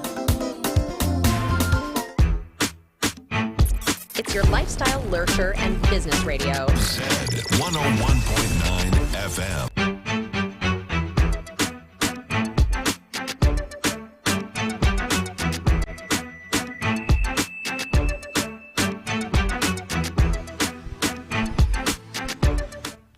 Yeah, we're in the top story hour. Top story today. Let me just give you a quick background. So sometime in 2022, right, somewhere in July, a lady by name of Patience Bokye was actually employed, right, by one Daniel Osekufo, an architect, and his wife, the former Minister for Water Resources and Sanitation. Then the story says that on October 6th, 2022, she was caught red-handed ransacking the couple's storeroom, right?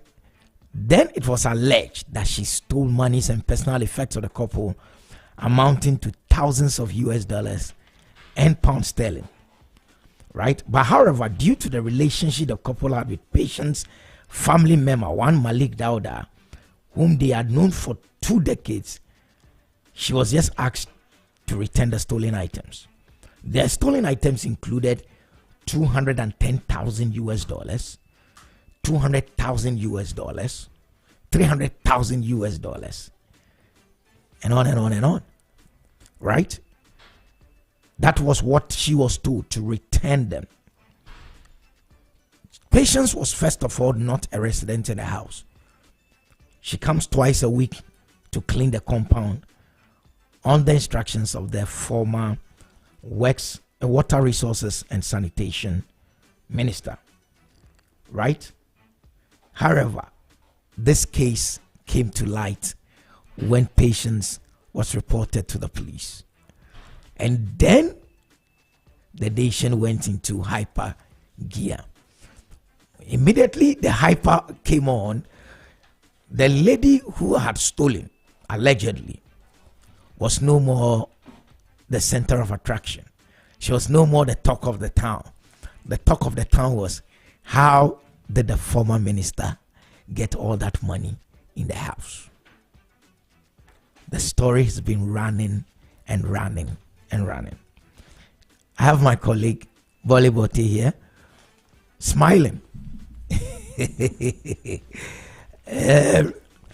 going to tell us a lot about this case. She seems to want, because during the newspaper review, she actually touched on it. So she's going to give me a good overview of this story, where it started from, where we are now, and how did we get here, and what the latest is on this very story. Bolly, good morning again. Good morning, Jerry.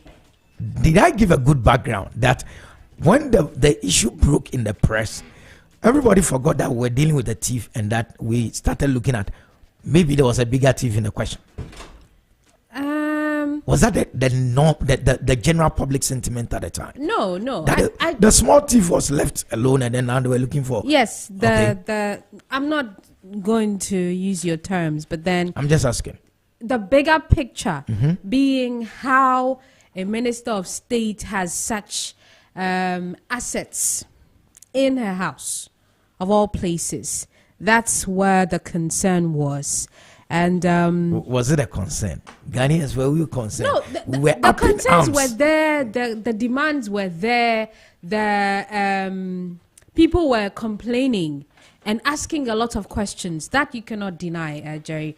So and people were drawing similarities of a former minister of old caught on tape saying $1 million, a whole lot. So then there was a frenzy, and you had a lot of people asking questions and demanding action to be taken. And then as a result, we saw that the office of the special prosecutor headed by Kisi Jabeng had actually taken over the case. Remember that this came out because there was a court hearing. We wouldn't have known about it had this case not been reported. Had the lady just returned the monies, this case would have died, but she didn't, and it became a police case, and it became a court case because she wasn't returning the money. And then that is when the general public got to know of it. Yes. Okay. So the first question that I asked myself, oh wow, that's interesting. Somebody has stolen from you this amount of money, and you reported the person to the police. But then in reporting the person to the police, did you sit to think, okay, but this is a huge amount of money. What does the public getting to know about it mean for me? You think they shouldn't have even No, gone it's not even that. It's just the thinking that, okay, somebody has stolen from you, but then in the action to correct that act, you raise a lot more questions, a Pandora's box. People get to ask a lot of questions about your source of wealth. Legitimately, really, if yeah, of course, so that's where it started from, and then we saw the OSP coming to take over the matter and saying that it is investigating the former minister for corruption and corruption-related activities after 2 of her house helps have been charged with stealing more than $1 million, 300,000 euros in cash, and then other valuables from her residence at Abilimpe. Okay. Now, when the OSP took over the matter, of course, there were a lot of society activists that, said that, well, that's the right thing to do because it's unexplainable wealth. And as a public official or somebody who's serving the state, well, we need to be aware of where or how you came about this money. So just for the timelines, this story broke in October 2023. Okay. And then the OSP took over immediately after. and it started investigating it. There were issues of her bank accounts being frozen, assets being seized by the OSP in the course of the investigations. And then while the investigations were going on, we had the OSP come out to say that it has concluded its investigations and didn't find any substantive evidence of corruption and corruption-related activities. But then it suspects the possibility of money laundering. Okay. And so decided that it was going to refer this case to the Economic and Organized Crime Office, what we call YOCO, which is headed by the former CID boss, Mame Yatiwa Ado Dankwa.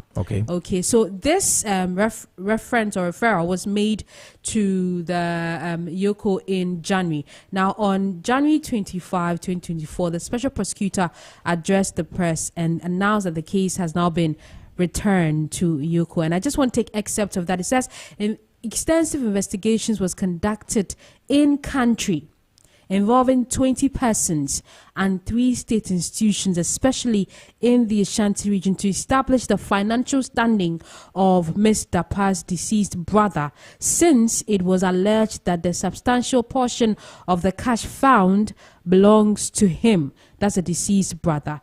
Now, it goes on to say the investigations became cross-border and transboundary upon the claim by the persons of interest that part of this cash sum was transported to Ghana from the United States. So note that, so it involved not just institutions in the country, but also outside the country, because of the claim that part of that money was transported from the U.S. For that reason, the FBI of the U.S.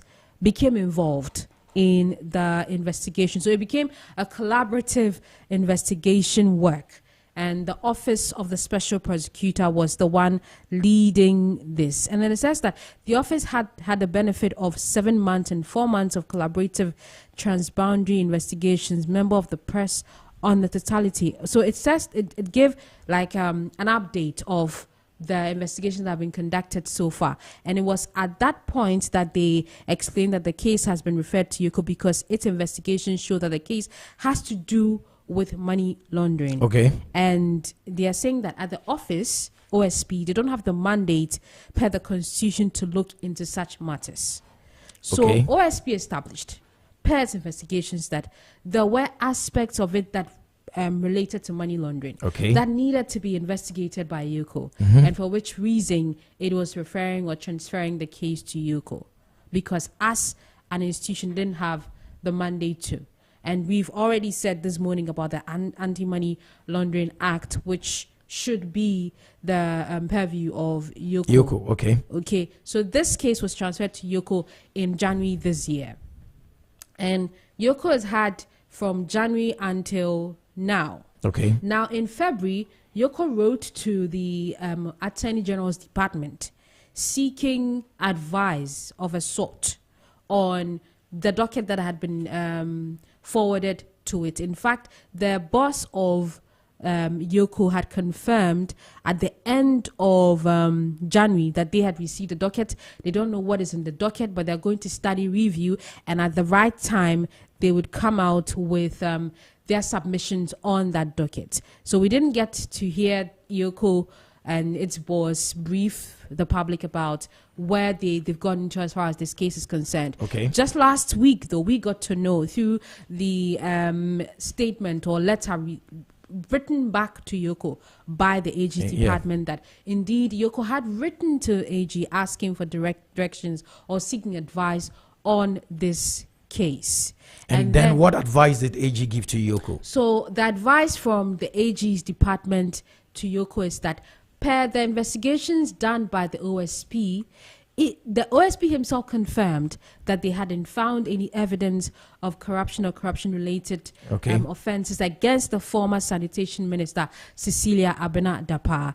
And so AG is saying if the one who conducted investigations, the initial investigations, hasn't been able to prove in any shape or form that there's evidence, substantive evidence against this particular person, for which reason the person should be investigated, then there is no need for further investigations to go on. That is, there's no solid basis. They have done for corruption. Yeah. However, you trying to do for money laundering, there is still no basis. There's no solid basis for you to go ahead and investigate. So our advice is that you sort of like truncate it. Okay. I mean, my word, truncate, not them. But then the import of the AG's letter to Yoko is that there's no need to do any further probe because the one that conducted the investigation didn't find anything against her. So what are you investigating? Basically, that's a question that the AG was asking in that letter to Yoko. And that's has generated this furore, civil society organizations questioning why this is happening. Lawyers asking why Yoko in the first place is seeking advice from the Attorney General's department, because per the Anti-Money Laundering Act, Yoko has the right to investigate. Yoko is autonomous enough to investigate these claims. And so on what basis was Yoko seeking advice from the Attorney General's department? And so you've had the CDD come out to say that it's questionable because it's not just this one. We've seen cases in the past where final investigations come out and then the people are cleared. Okay. You've had the Citizens Movement Against Corruption say that Yoko is not doing its work, because if you have to go back to the Attorney General when you are clothed with the power per the Constitution and per the laws of the land, you're clothed with the power to investigate such things, then you have not earned your keep. So really, why are you still heading such a sensitive organization? We've had legal petitions like Martin People come out to say that Yoko boss Mamiti Wadodankwa must resign over this. And we've had other people saying that the advice given by the AG is neither here nor there. The AG didn't have to even offer that advice in the first place. Okay. And the general sentiment, Jerry, is that government is shielding Madam Cecilia Dapa because of the turn, how the case has developed up until now. But of course, we do know that this particular case is still in court. Last week, the House was supposed to, the case against her was supposed to begin, open her defense. So it's still in court, but then it doesn't stop people from talking about the action that has been taken by the Attorney General on this particular one. We haven't heard, correct me if I'm wrong, I haven't heard any official position from Yoko to all these criticisms and demands that have come in the aftermath of the AG's letter becoming public. But of course, it's so where did this information come that the woman has been cleared? That has been cleared.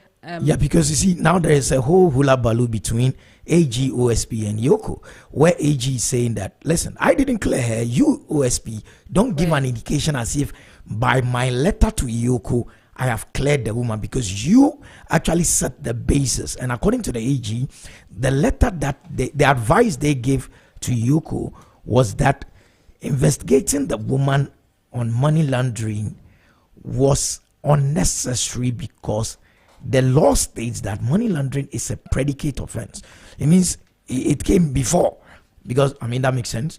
It is a money laundering that would have resulted in the money, right? So if it is not the corruption, and then you want to go back, AG is saying it's a bit unnecessary. The money is here. Yeah, but the question you're asking, where from this information that is being cleared, it's an implication or an inference that's being made. So, so I am not investigating. That's the AG. The OSP has finished the investigation. And then Yoko that was supposed to investigate, which is Yoko, has now been advised not to. So if all the three players are not doing anything, by implication, is there any other institution that should be investigating this particular case? It will be interesting to hear from the Special Prosecutor Kisi Japing on first the advice given by the Attorney General's department to Yoko. In fact, first of all, Yoko writing to the AG to seek advice when the docket has been referred to you. Second of all, AG advising Yoko, do not go ahead because there's actually nothing in it. And then third, there have been concerns and criticism about the kind of investigation that was actually done by the Office of the Special Prosecutor. So we've had former Executive Director for the Ghana Integrity Initiative and anti-graft campaigner Vitus Azim question the kind of investigation that was done by OSP, saying that based on what you submitted to Yoko, the AG can now have the power to claim that there's nothing in the docket. Yeah. Okay, so what kind of investigation did you do? What did you forward to Yoko? And for which reason we're at this point where AG is saying, well, there's nothing, so there's no need for you to. So it will be interesting to hear from the special prosecutor. And AG has actually said that, listen, I'm out of this. It's Yoko and OSP. And he's saying that, listen, the OSP actually set the foundation for the woman to be cleared. By first declaring that I didn't find anything wrong. It made it easier along the way for... Yeah, but then the big question is, as an institution, Yoko, mandated to investigate such claims, what stops you from conducting your investigation, independent investigation, even though you've received a docket? And I don't know, it's funny, you've received a docket. What stops you from attempting an investigation? You know, sometimes you can start something and then you hit a roadblock. And you say, okay, we tried, we did this, but because of this and that, we're unable to continue. Okay. It's true. We need that kind of explanation from Yoko, because right now the heat is on Yoko especially, and the AG, and to some extent on the OSP. So these three institutions have a lot more questions to answer about this case, because public interest in this case is at an all-time high, Jerry, if you'd agree with me. Yeah, it's true. At an all-time high. And the fact that the court case is still going on. Yeah. I mean, the husband of the Honorable Minister testified in the case last week, right? Gave a narration of how the whole thing came about, and then there is a new name that has come up as to being the one who even introduced patients to them and all that. So it is like side by side, whilst the court case is going on and all that. But Bole, can we also not? Is it also not true that the president of the land speaking on the matter it's added something? I mean, it sort of set the tone. It set the tone. That the woman is a woman of integrity, blah, blah, blah. She wouldn't do any. At the time, many faulted the president for coming out to, as it were, communicate a position on the matter when it was yet to be investigated. But as to whether that could have impacted or influenced how things have, or where we are now in any way, well, we're yet to see. You wouldn't know. We're yet to see concrete evidence of that. But then again, it raises questions that even before the investigation is done, you have commentary from the gentleman of the first gentleman of the land, who's supposed to uphold the rule of law, on something as crucial as that. But again, can you fault the president for standing up for one of his own? Is another question to ask.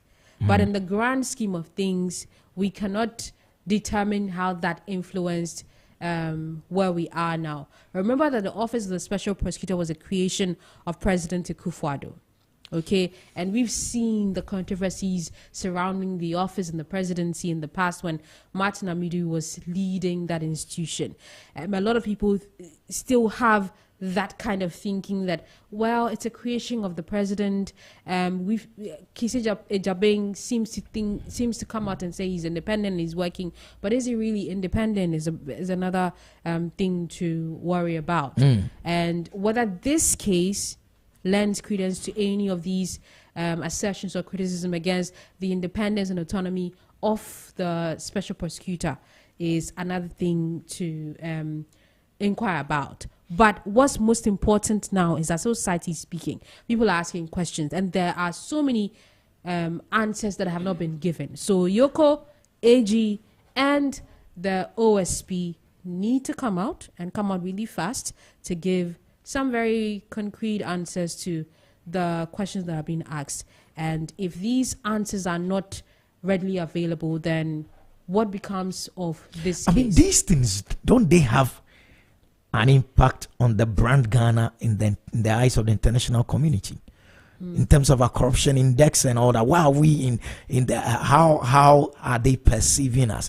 All this adds to it. Last week we were doing something on soft power, and these are the things that plays into it. For instance, if you have a country where the West is always watching. They always have their eyes on us. Ghana being like a darling boy of Western democracy and all that. Darling, yeah, darling boy. That's why even when you're messing up, they don't mess up too much and all that, because they know that in the sub-region, if our case goes down south, I mean, where lies their influence, So it's important that we look at these things, because they would have an effect on at least the index. Yes, and our democracy. Because don't forget, the index is a perception. Consolidation. Yes, it's a perception. Yes, it's people's ideas. So when you're looking at OSP said this, Yoko said that, AG said that, they're looking at these people are they trying to cover something, and then that affects your anti-corruption index in a bad way. Am I right in thinking? No, like that? you're certainly spot on, because it's how people perceive what is happening and their understanding of what is happening. It's how these cases are resolved in the long run that goes in to inform people's position on whether this government, and in fact any other government, is committed to the fight against corruption. It's right, and it has an impact on our democratic consolidation. You said we're a darling boy of democracy. Yes. And we have, and we've been able to consolidate our democracy to a certain point. But all these elements of good governance, rule of law,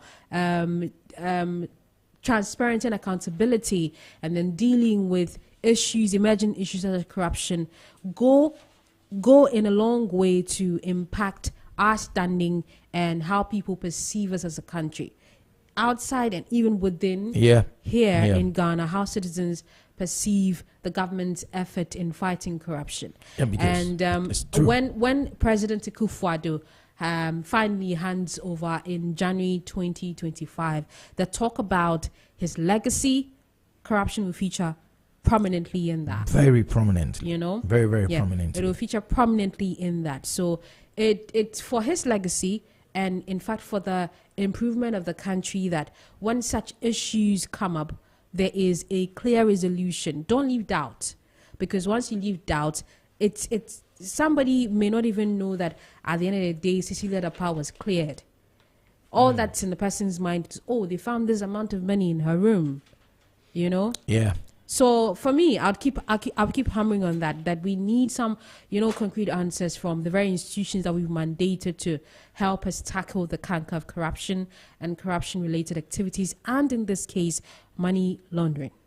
Yeah, we can also talk about this case without touching on the fact that, Charlie, why is that amount of money even in a home? Don't we have institutions but then people are asking, why is it not in the bank? Thank you very much. That's all I'm trying to say. Yeah, but my money, what I choose to do with my money, really, can you ask me that? Yeah. I mean, this is just me, but as a public official who has been mandated to serve the interest of the country, yes, when such things are found in your house, there's every right for people to question your source of wealth. Yeah, where did you get this from? Yes. Where did you get it from? And that's what the Citizens Movement Against Corruption was saying, that there's been no explanation about the person's source of wealth commensurating with whatever office or work the person is doing. So you're working, but is your work remuneration enough for you to have that much money in your house, of all places? Anyway, the questions will keep popping up. And I'm surprised that the OSP hasn't let's see what he says. The week just started. No, but then this was since Thursday. Yeah. Because usually you'd see the OSP shooting a press statement either on X, or even convening and addressing a press conference. I'm surprised because people are questioning the kind of investigations that was done by the office. People are actually impugning that he didn't do a good job. I'm talking about Kisi Jabing. And so you need to defend yourself. Yeah. And this is the right time to do it. It's not that we're pitting individuals against each other, but then we need to get to the root of the problem and find out where we erred and how to improve things. You're right. You know, thank you so much. I want all of them to answer. Yeah, thank you so much, Bole, for coming through. It's been top story. Yoko, OSP, AG. Where does the blame lie? Who are structures working in terms of corruption and all that? This is still Zed in the morning.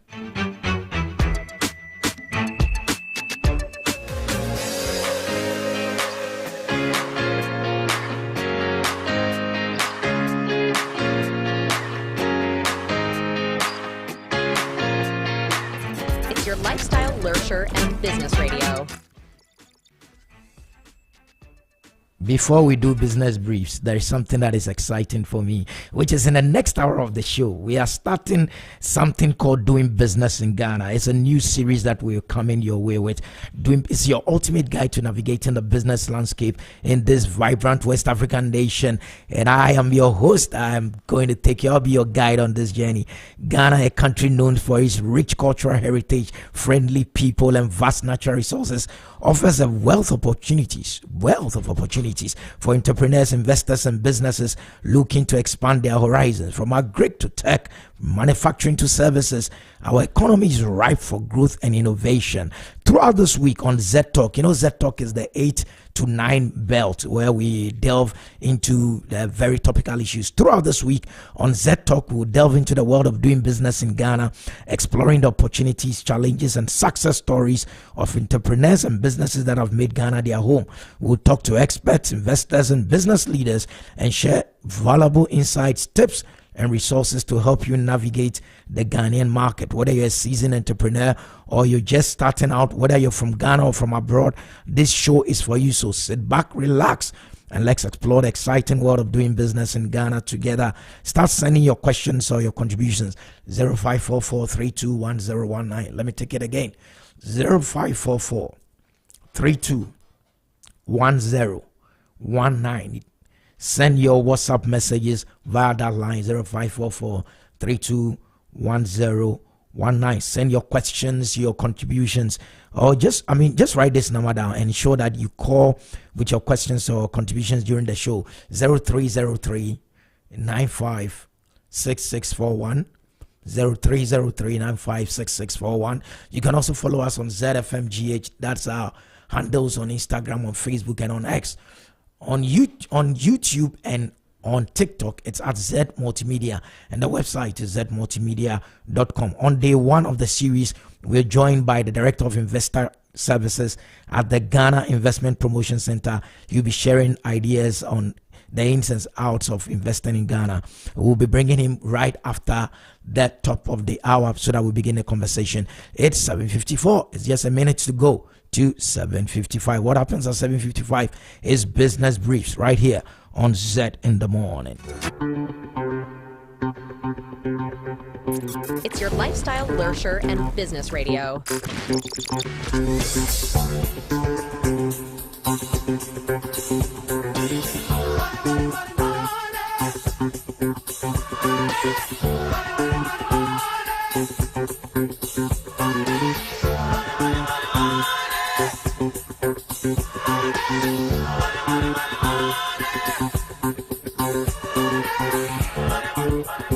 Yes, money.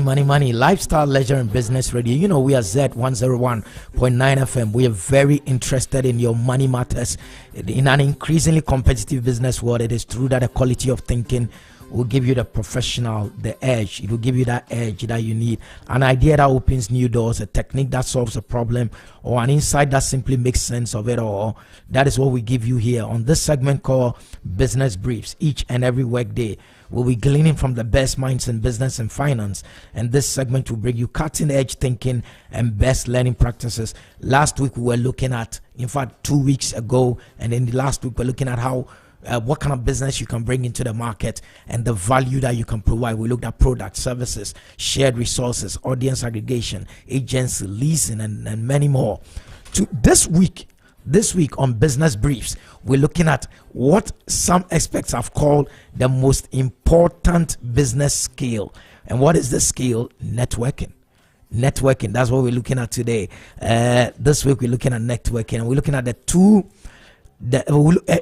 each day of this week we'll be picking 2 skills that are very important to networking. And so today let's pick the first 2.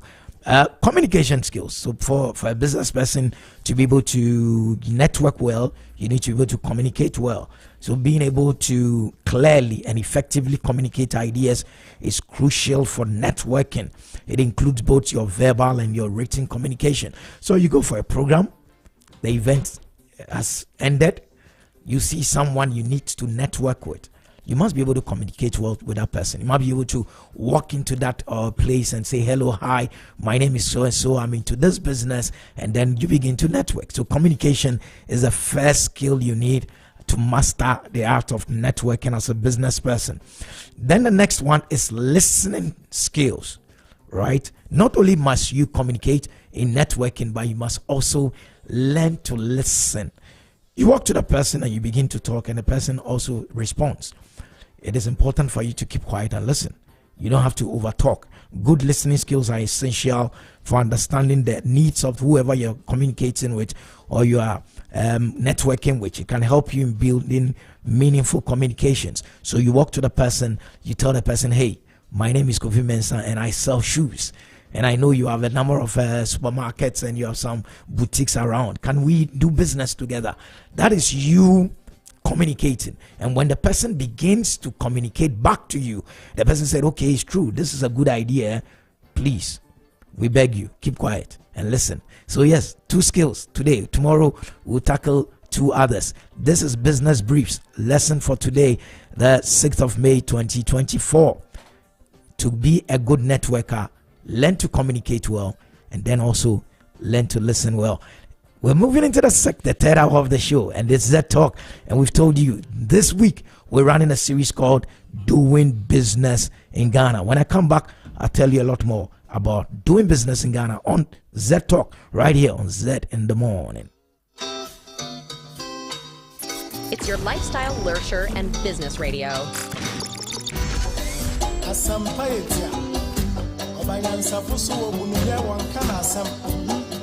Say my foot to some kakre wa supreme. Yo Kofi, oh my ya woman, oh mani ya mana.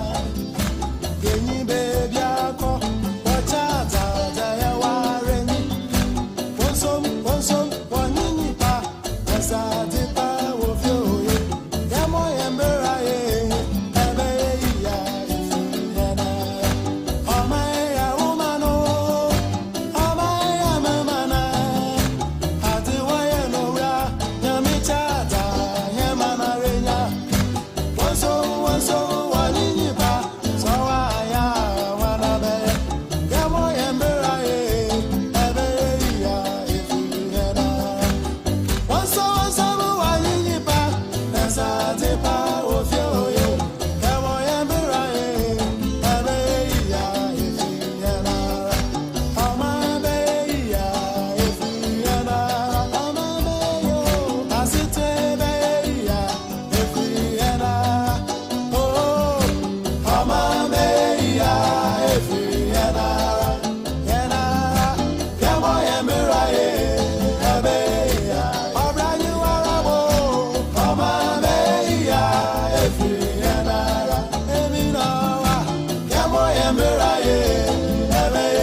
In the heart of Accra, nestled in the vibrant neighborhood of East Legon and New Beijing, a 360 multimedia firm has emerged. Introducing Zed Multimedia. With a steadfast focus on lifestyle, leisure, and business, we set out to bring high-value oriented programs that captivate the taste and desires of our audience. From the captivating airwaves of Zed 101.9 FM to the dynamic visuals of Zed TV and the innovative realms of Zed Digital know and the incubation of advanced technological knowledge at Zed Tech, every facet of modern media is meticulously curated to engage and inspire. Also, let's not forget the new Finder newspaper, now under the Zed Multimedia umbrella, delivering insightful journalism with a business focus. Join us on the journey where innovation meets inspiration, where lifestyle meets leisure, and where business thrives. Change is here. Zed Multimedia, your lifestyle,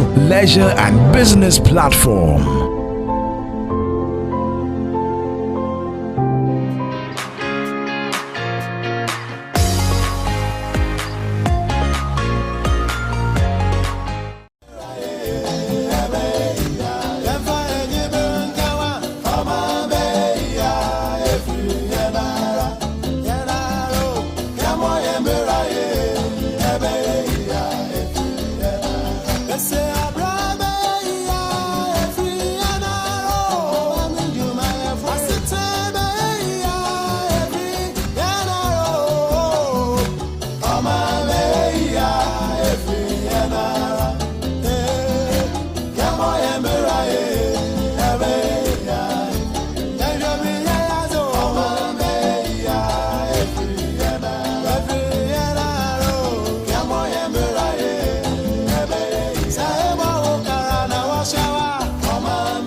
This country, if we do it well, it'll be well. Uncle too. Let's face it, this country can get better. And so on day one of the series Doing Business in Ghana, we're joined by the Director of Investor Services at the Ghana Investment Promotion Center, who will share with us the ins and outs of investing in Ghana. Welcome, Mr. Edward Ashonlate. Good morning, sir. Thank you very much, and a very good morning to your cherished listeners. It's an absolute honor to have you in our chair today. We're excited to have you. GIPC, tell us briefly what you do there. Okay, thank you very much. The Ghana Investment Promotion Center is a government agency under the Office of the President, and its mandate is to promote and coordinate investments in the Ghanaian economy. This is to drive investments, to unlock the opportunities, create wealth and economic growth for the nation. I mean, so one of the things you said is to promote investment. How does the GIPC go about doing that? We first of all identify the nation's priorities. You know, government comes out the priority areas. We also look at the opportunities, package them, and then market them to various investment targets. Even locally, we target the local business community as well.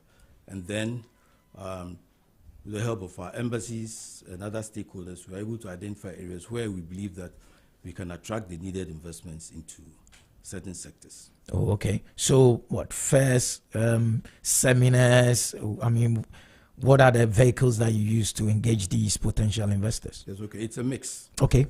We do have the investment forum that we normally organize, B2B meetings, and right now we are very active on social media.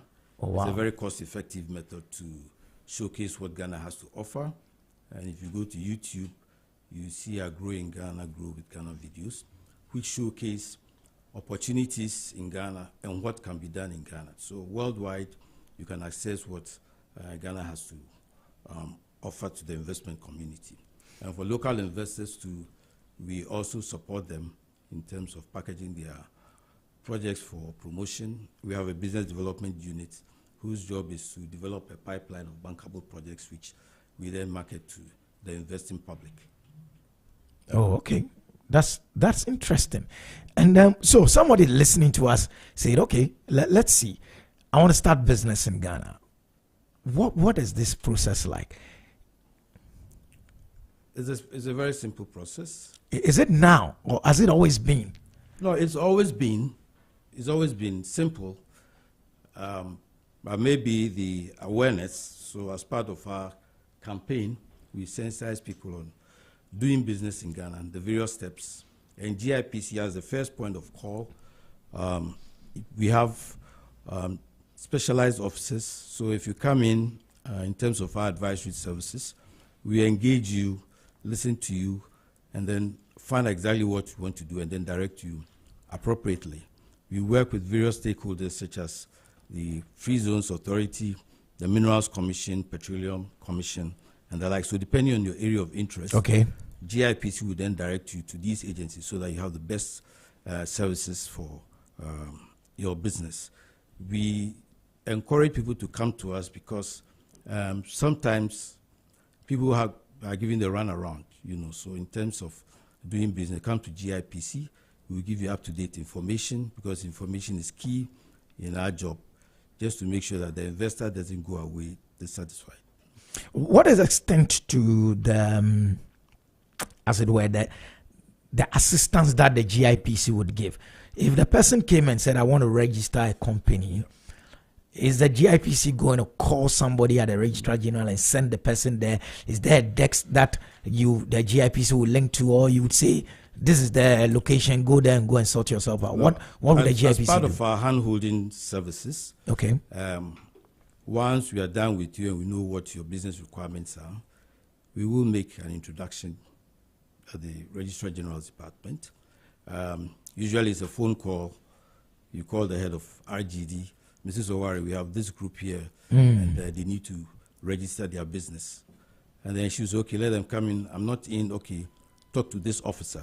But we are working towards, having a seamless operation, okay, collaboration, and so that the investor doesn't need to, go around looking for who to talk to and things. Does this happen often? In a given day, are people walking into GIPC and saying, we want to do this and want to do that? Does it happen often? Yes. I mean, there's never a dull moment at the GIPC. Okay. Both foreign and local businesses coming in wanting to do business in Ghana. And sometimes we even designate officers to accompany them to the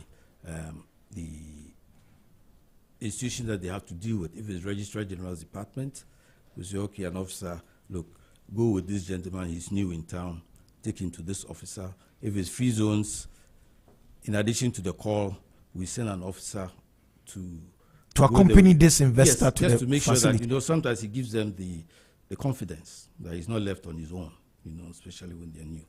So we do this all the way, even as to where they need to obtain permits, maybe from immigration and things. So we have a very good working relationship with agencies that are our term investment implementing agencies, and just to make sure that we improve the collaboration. We have regular dialogues with these agencies to find out what is new in terms of their regulation, how is the GIPC law impacting on their operations. If there are any gray areas, we see how, together we can agree on the way to proceed. Because if the investor is unhappy, no matter what you do, as you do, bad news sells first. So the next thing I went to GIPC and they were not able to help me, but we pride ourselves as one of the foremost, and most efficient agencies in the country. Customer service must mean a lot to you then. Yes, and it's one of the first training programs that any new employee is given. Wow. Yeah. Customer service, and we do have refresher programs because the landscape is changing. What you thought was okay last year. Yeah, this year might not. So on a continuous basis, our HR department is offering, staff the needed training so that they can be well equipped to deliver on our mandates. If an investor comes and he doesn't get good service, that's it. He's not even going to recommend someone. But if he comes in and he's satisfied, go to GIPC, I met this officer, excellent service, and then that is how we do it. So for the country, GIPC is more like the front office of Ghana as a business, because you are becoming the first port of call for a lot of people. Is that the reason you had to leave your old premises to this new one? Because that old place, man, the one around ministries at the time. The ministry's office, one of the main reasons was space. Okay. You know, the job is growing, Mhm. the new people coming in, and we needed to have a place which, you know, was fit for the purpose as an investment promotion. Yeah, because this new place looks like a place that, I mean, if you're an investor and you walked in from your country, you know, or these people. Of course, you compare that to the previous one, definitely. But that's the name of the game. Yeah. So people complain about tax issues and incentives and benefits. What are some of these incentives that should make an investor, local or foreign, want to come do business in Ghana? Okay. The incentive regime that we currently have is for both Ghanaian and foreign businesses, you know, and this we make known to people who call to us through our advisory services. It's also on our website. So we encourage people to visit our website to get the latest information on this thing. I mean, when you talk about incentives, the first one that I always like to mention is the security of your investments. Okay. Once you are registered, you are guaranteed against expropriation.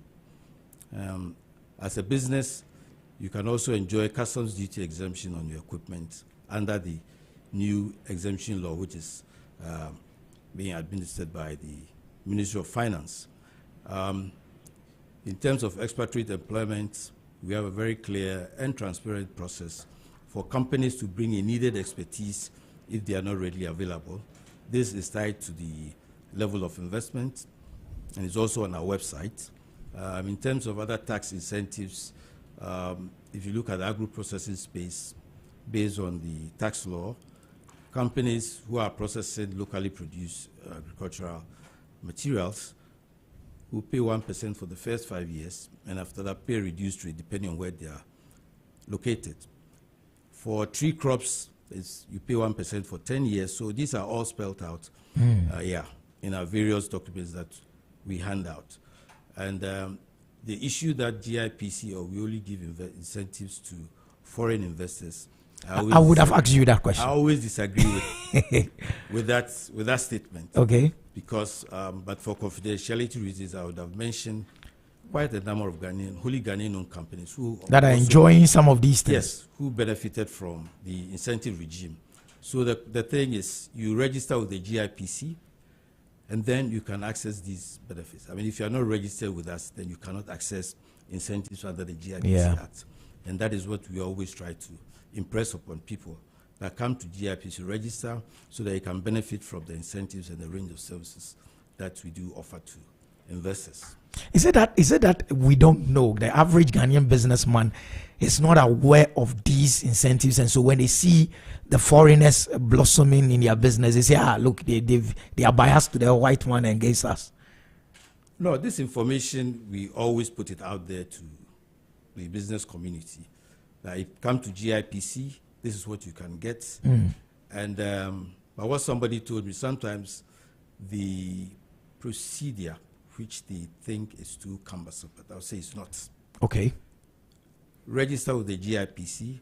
We have a set of forms, a form that you complete, submit certain documents, we go through a process, and then issue you with a certificate.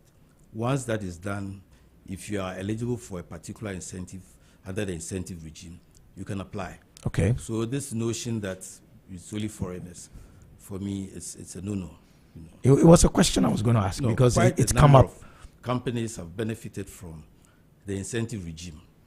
But you know, for the petroleum and mining companies under the previous law, at least those ones had to go to Parliament.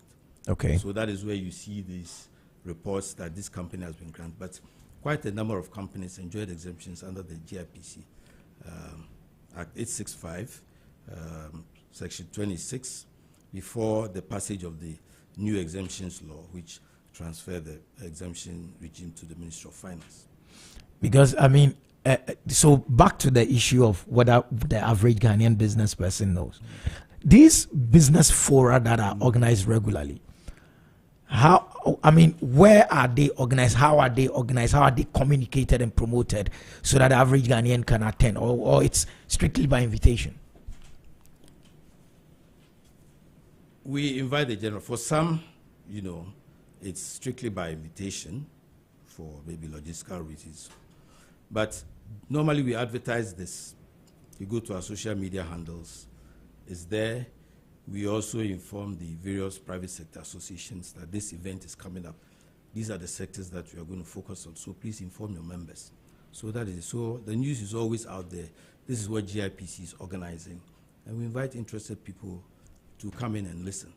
Okay. So this will be what? AGI, GNCCI, all of them. Okay. They are major stakeholders, so we cannot do anything without them. So the information is always out there. People decide to come or not. But those who have participated in our programs will tell you they've benefited a lot. You always walk away with some new knowledge which can help you to improve your business. Let me also find out, as the Director of Investor Services, has there been occasions when an investor had come back to you and said, I'm facing too many challenges, I want to walk out? Does that happen often? No. Of course, you always find people can maybe their expectations were not met. But we have an aftercare division whose job is to help businesses, to overcome some of these. Oh, wow. We have an investor aftercare service, especially unit setup. Investor aftercare? Yeah, division.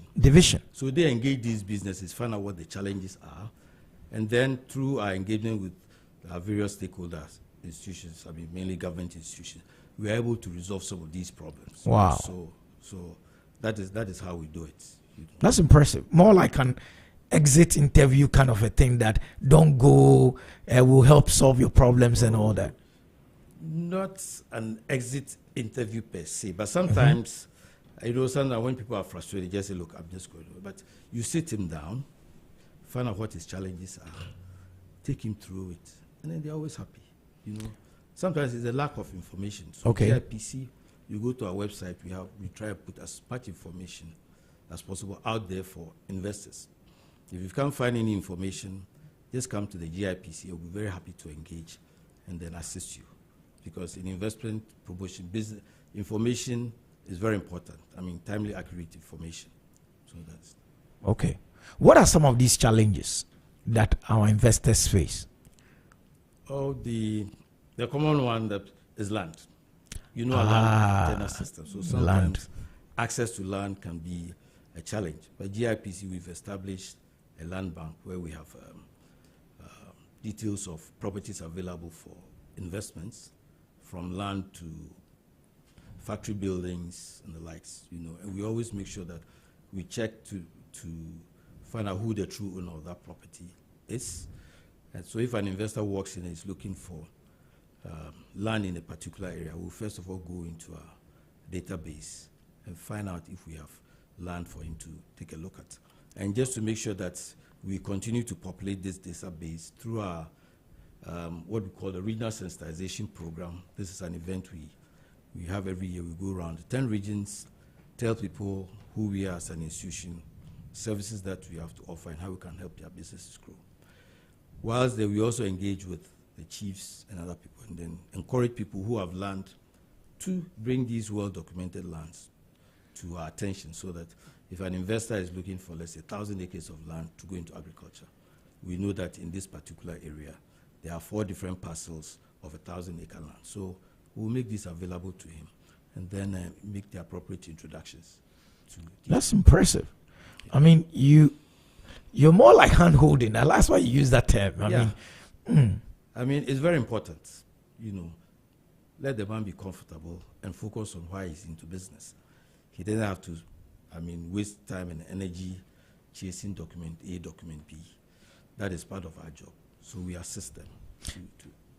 It's 8:20, and we're talking to Mr. Edward Ashon Latte, who is the Director of Investor Services at the Ghana Investment Promotion Center. I've been in this space for like 2 decades now.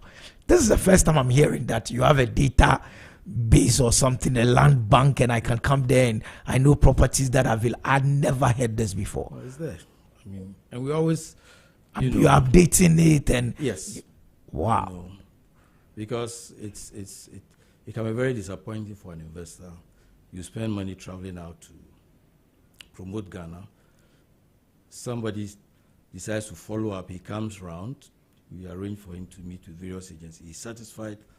He wants to invest, and then land becomes a challenge. Mm. So, just to minimize this issue, we try to have information on this, and then other commercial real estate developers and the likes, like LMI, they have the Dawa Industrial Park and the like. So we tell them, well, these are areas that you can also have a look at. They have all the services on site, so it also makes it easier for the investor to commit. Interesting. So would you say that our land tenure system as a nation, which has been there since pre-colonial days, is still having an effect on the kind of investment that goes into, say, the agricultural space? I think there have been a lot of reforms in terms of land in particular, under the various World Bank supported projects, LAP 1, LAP 2, and I think that we've come very far, and all I tell people, investors, is come to GIPC. If you don't have it, we contact Lands Commission and the likes, just to make sure that you don't get into the wrong hands. I mean, the land issue can be a minefield, but just to minimize that, as they come to GIPC, if we don't have it, Lands Commission, what do you have? We have offices in Kumasi, Tamale, and Takrady. So we say, okay, Kumasi office, somebody wants to establish this, but can you contact the people there to identify, suitable lands? We don't want a situation where the investor goes all the way, pays money, and then there's litigation. No. The last thing you want is a foreign investor dealing with land guards. No, even local. even Ghanaian-owned businesses, we don't want that situation. It's true. So land, one of the first challenges. What would be the others? The other one is infrastructure. Okay. For some businesses, depending on where they want to site it, they complain about maybe roads, lack of water, electricity, But as you know, government has a very elaborate infrastructure development program, which is being rolled out. And sometimes we go to the extent of talking to the district assemblies and making them aware of an investment, a potential project coming to the area, the benefits. So in their annual planning, they can say, okay, we are going to devote some funds, maybe to construct this road.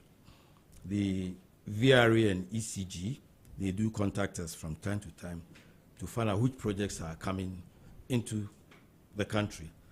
So we share this data with them to do that in the particular area. We have these types of factories. So in terms of their rollout of, maybe services, at least that can also influence, just to make sure that the investor doesn't have to pay for some of these services. We have that collaboration with some of these agencies. The interdepartmental and interagency collaborations are key to move this country to the next level. So we deal with land, we deal with infrastructure. Is there a third one? A third major challenge? Well, currently, people talking about the exchange rates. Okay. Yeah. Sometimes interest rate. These are all issues that, come up. But as you are aware, a lot of work is being done by the government to address some of these challenges. So these are more or less. Let me find out. Does the Ghanaian culture aid or rather deters investments? Let me even go more specific. The Ghanaian worker, those investors that have come in from outside, what do they say about a Ghanaian worker? Let me say that the situation has improved significantly over the years. Okay. Ghana, we have well-educated labor force. And one of the things that most investors have done, usually when we engage them, is to make sure there's proper communication at the workplace. Sometimes the workers are not really aware of what is going on, but on the other hand, employment is scarce. So people have also realized that, look, if I'm fortunate enough to get a job, let me also contribute my quota. In the long run, it translates into creation of wealth, economic growth, and the likes. So it's changed, but then communication is very important in terms of the attitude of the Ghanaian workforce. Because I'm asking this question based on the number of reports you would hear regularly on, oh, and I put this guy there and he stole my money. I put this guy there, he came to work one day, he won't come the next day, he will say he's sick. I put this guy there, he comes to work late. There are always complaints and complaints. So I keep asking, is it that by our very nature we not hardworking, or what is the problem? No, Ghanaians are hardworking. Okay. If you go outside, you travel outside, I'm sure you've been outside, you know how it is over there. And Ghanaians are prepared to work very hard, As it's just communication, and then also sometimes train them, and also give them hope in terms of progression in the office, at the workplace.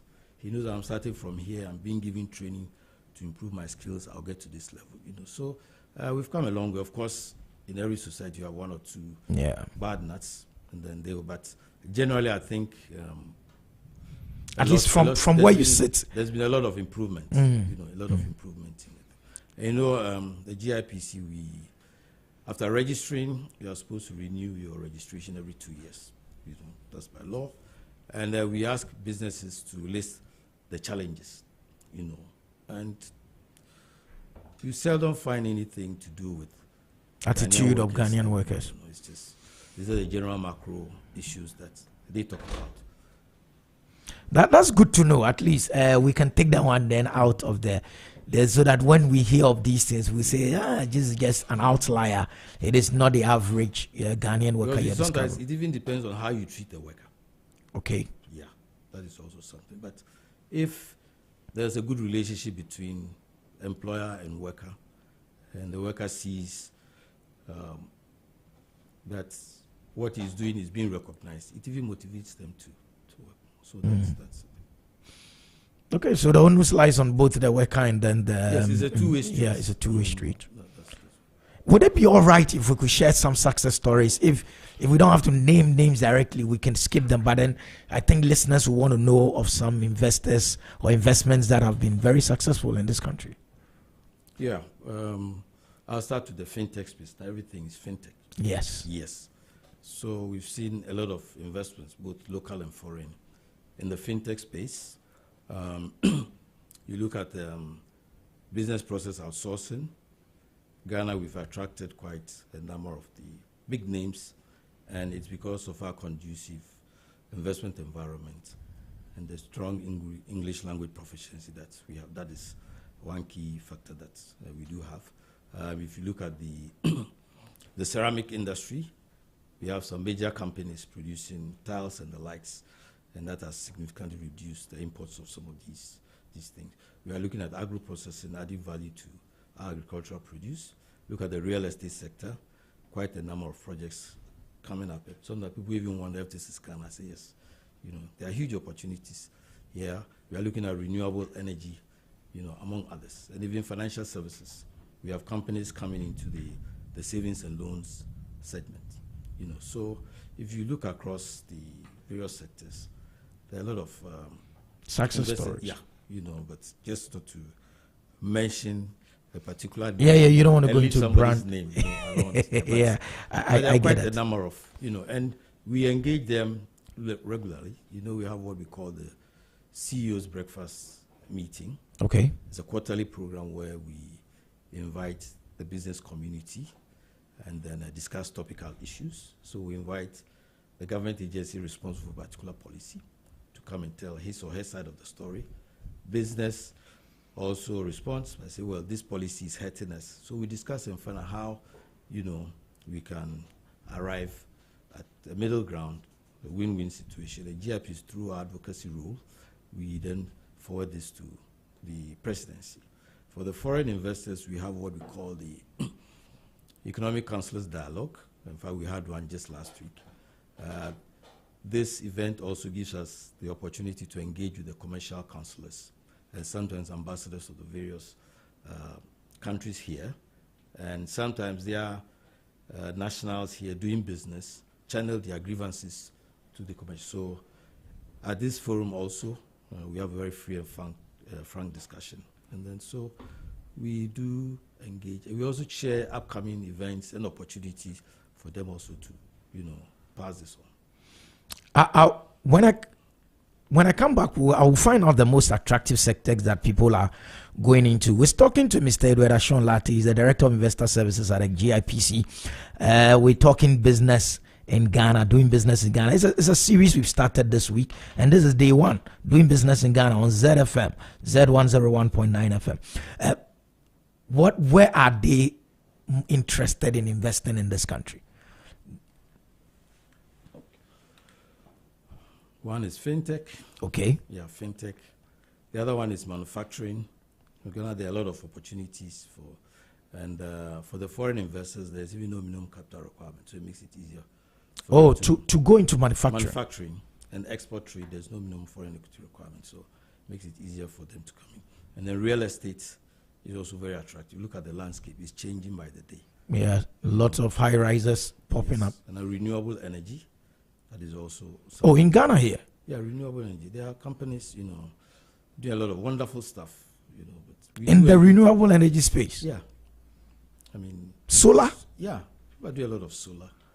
And. Wow. Yeah.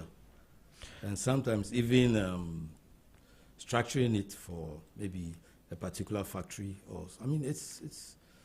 it's impressive. We don't seem to know these things. Why? Who is not telling us? These things are there. GIPC, we publish our quarterly reports. We talk about investments that we've registered within a particular quarter, the sectors, and the amounts. And this covers both foreign-owned businesses and wholly Ghanaian-owned businesses.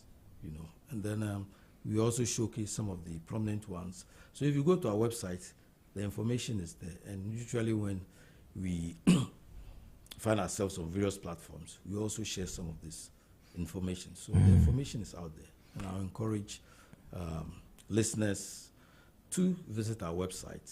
There's a lot of information. If you cannot get the information, we have a very active chat box. Yeah. Oh wow. Yeah. So you can have this thing done. You touched on something, and it still keeps lingering in my mind. Our strong English background. Yeah, you're not the first to say that. I remember in a conference once, the late Komla Dumont had come from BBC to address us, and he had said that it was something Ghanaians we've not mailed well enough.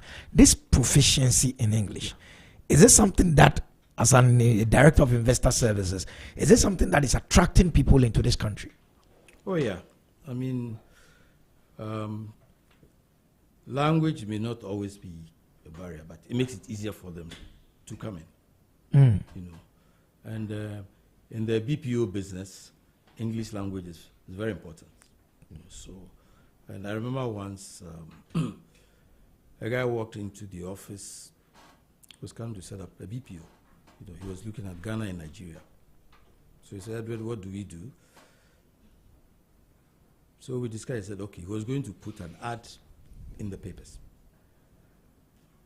So we crafted the ad and he put it out there in the papers.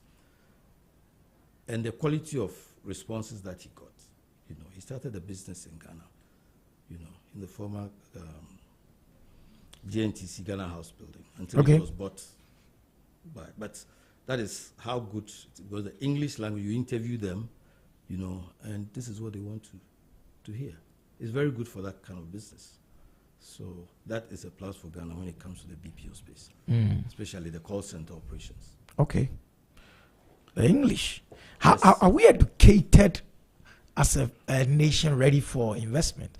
Is our education preparing us for these investors? Yes. I mean, there's been a lot of talk about industry and academia, coming together to provide courses relevant for the job market. And I think a lot has been done. We have people going on internships, so that at least by the time they come out, they have a fair idea of what to do. There's also a lot of improvement in the technical and vocational education space, because you need a lot of people when it comes to a certain section of the labor force. So a lot is being done, but as you see, there's always room for. So that is something that we can improve. Okay. What advice would you give to potential investors considering doing business in Ghana? I mean, what would be the advice to the local space, and what would be the advice to the international space?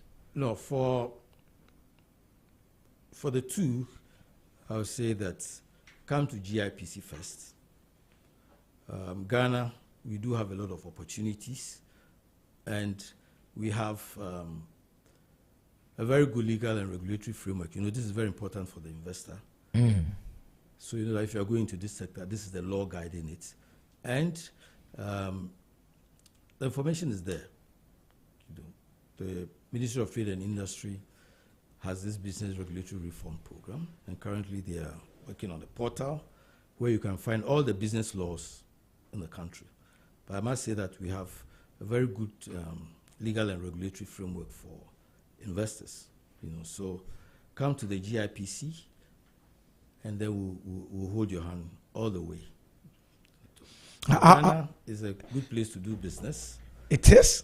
Yes, of course. So why are we complaining? We all know, we are all aware of the challenges that we've been through, but you can see that things are improving.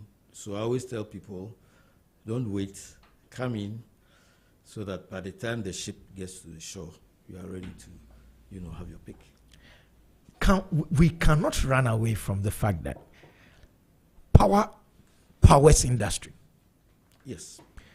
And we are having power challenges. Does that not deter people from coming into the space? Not really. I mean, we all know that it's temporal. Okay. It's not a permanent situation. And so definitely it will be of concern. So how do I manage my power requirements? So we have the renewable energy. The solar is there.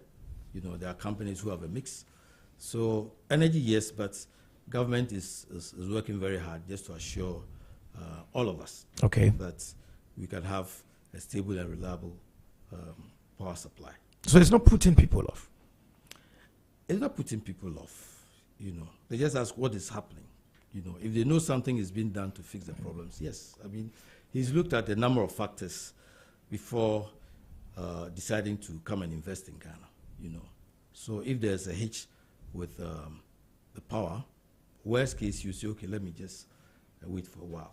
Okay. If it's being fixed, let me work on other things and once. So, I mean, power, yes, we all know, but you're also aware that a lot is being done to address the issues.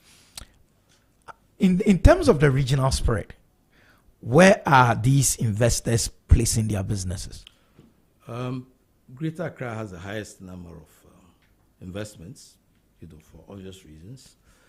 But through the tax rebate system and our outreach programs, we are able to direct investors to other places where they can do business. I mean, if you go up north, if you want to go into Agric, for instance, there's land, and that is why our business development unit is on a continuous basis identifying opportunities and profiling them and publishing them in a project catalog, so that you don't always have to be in Accra, unless it's very important.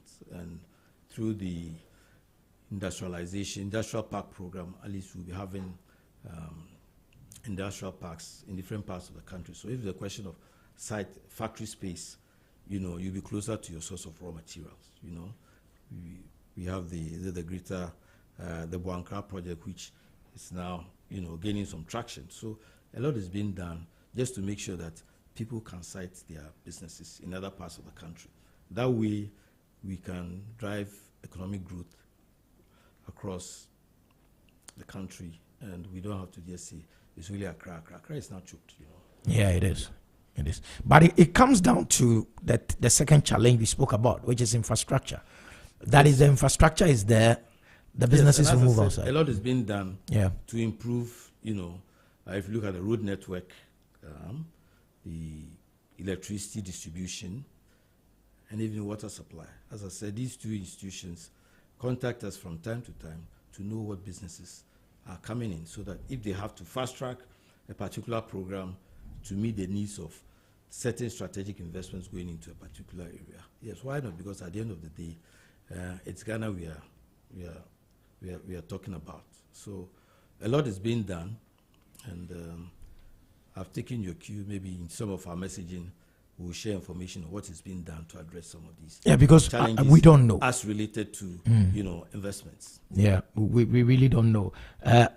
In these reports that you churn out quarterly or regularly, as it were, do we find out the volume of investments in dollar terms or whatever currency terms that come into the system? Yeah. Okay, so last year. So let me just give me that. Because it's of importance that, and listeners, it's 8:42 by the studio clock, and so if you have any question that you want to send to us, 0303-956-641. That is a landline, 0303-956-641. You can call in, and then we'll pick your call. You can also send us a WhatsApp via the line 0544-321019, 0544-321019. You can also go to Instagram, Facebook, X at ZFMGH. That's the handle at ZFMGH, and TikTok and YouTube. It's Z Multimedia. You can send your questions right now so that Mr. Edward Ashon-Late, the Director of Investor Services, will speak to some of your questions that will come through. Thank you so much, sir. Yeah, we're looking at volumes. Yeah, so for instance, last year, 2023, we registered FDI worth 649.58 billion. This is the foreign aspect. And then for Ghanaian-owned companies, wholly Ghanaian-owned companies, we had 62 with a total investment value of 3.89 billion. So last year we had a lot more Ghanaians committing to invest than in terms wow. of yeah. The international that amounted to 649.58. How many businesses were these? Let me just check for one moment. This was a little over 200. The 162 something. 162. Let me just. Wow. Let me just correct, yeah. So first messages 122 brought in this volumes. So they are. I mean, let's speak like in layman's terms. 120 something companies internationally established in Ghana in the last year. Is that what we're saying? They registered. They registered. No, it's a process. Okay.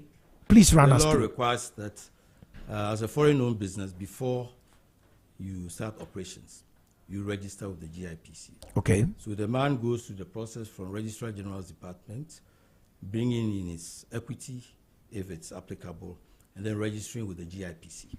So that is it. And some of them are able to start within the same year.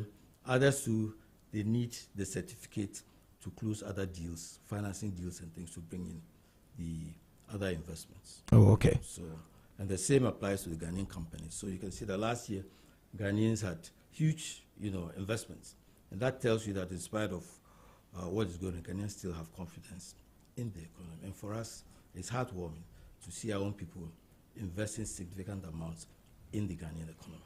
Yeah, it means we trust that the systems are working and they will work eventually.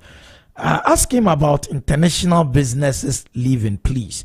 So the person has said Societe Generale Global, etc. I'm sure in a discussion of this nature, this question was going to pop up. Someone just sent it. Ask him about international businesses leaving, please. So, I mean, listener, I have asked your question. Yes. I think they all cited their reasons. And for some of them, it's part of global, business decisions. Most of these huge companies, maybe they want to focus on different markets, so Societe Generale, not that they are not making money, but it's a decision taken to focus on new markets. So we have a mixed bag, Others feel that, well, their expectations were not met, so they have to move. But the information is out there. That is. It has nothing to do with our performance as an economy. No, for some of them, yeah, they thought, okay, when I was coming in, this was the situation, and now let's say the dollar rate. Okay, so let's say it was 6, so he was cool. Now it's 13.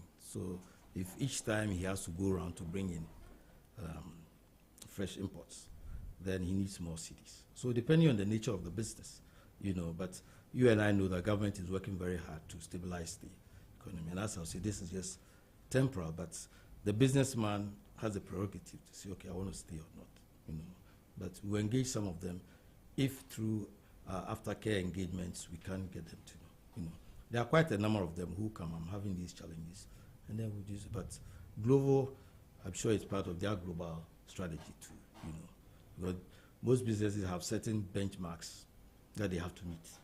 And so if they are not meeting, the shareholders are asking why. So what is it? So that is the thing. It's unfortunate, but I believe another company will take up the vacuum. Is the GIPC worried about the companies leaving? Is GIPC worried? Yeah, of course. We are there to promote Ghana as the best place to do business.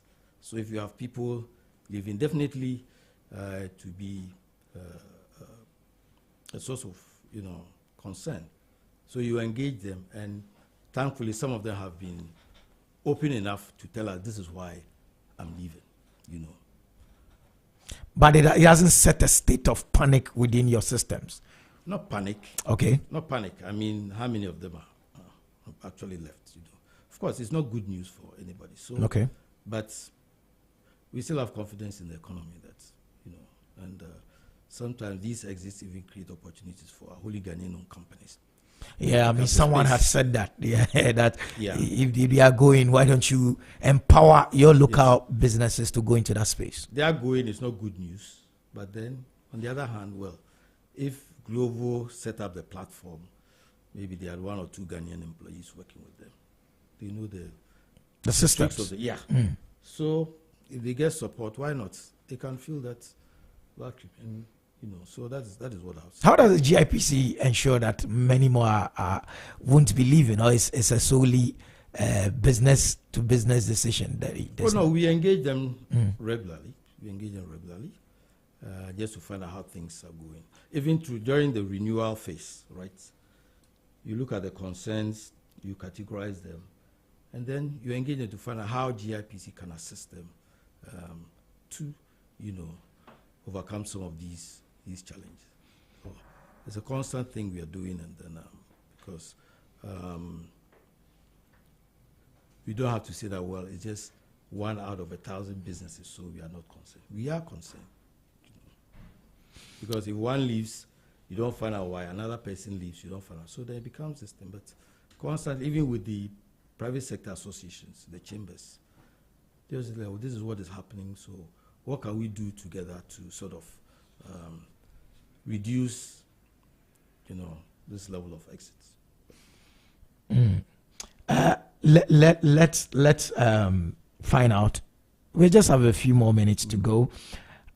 If someone is listening to us today and is quite enthralled by this discussion and he wants to get in touch with GIPC, what should our dear listeners do? Well, I can share our physical location in Accra, which is on Rangoon Lane in the Vivo building. Okay. Yeah, our phone numbers, we have the 0302 665 12529. That is the landline. Okay. And then our cell line 0247. Okay, 0247. No, that's 02. No, that's this. Yeah, that's his number. Okay. Yeah. So that we are very active on social media. Okay. So our website www.gipc.gov.gh. Yeah. And then from X, used to be called Twitter, X, Facebook, Instagram, and LinkedIn. Okay.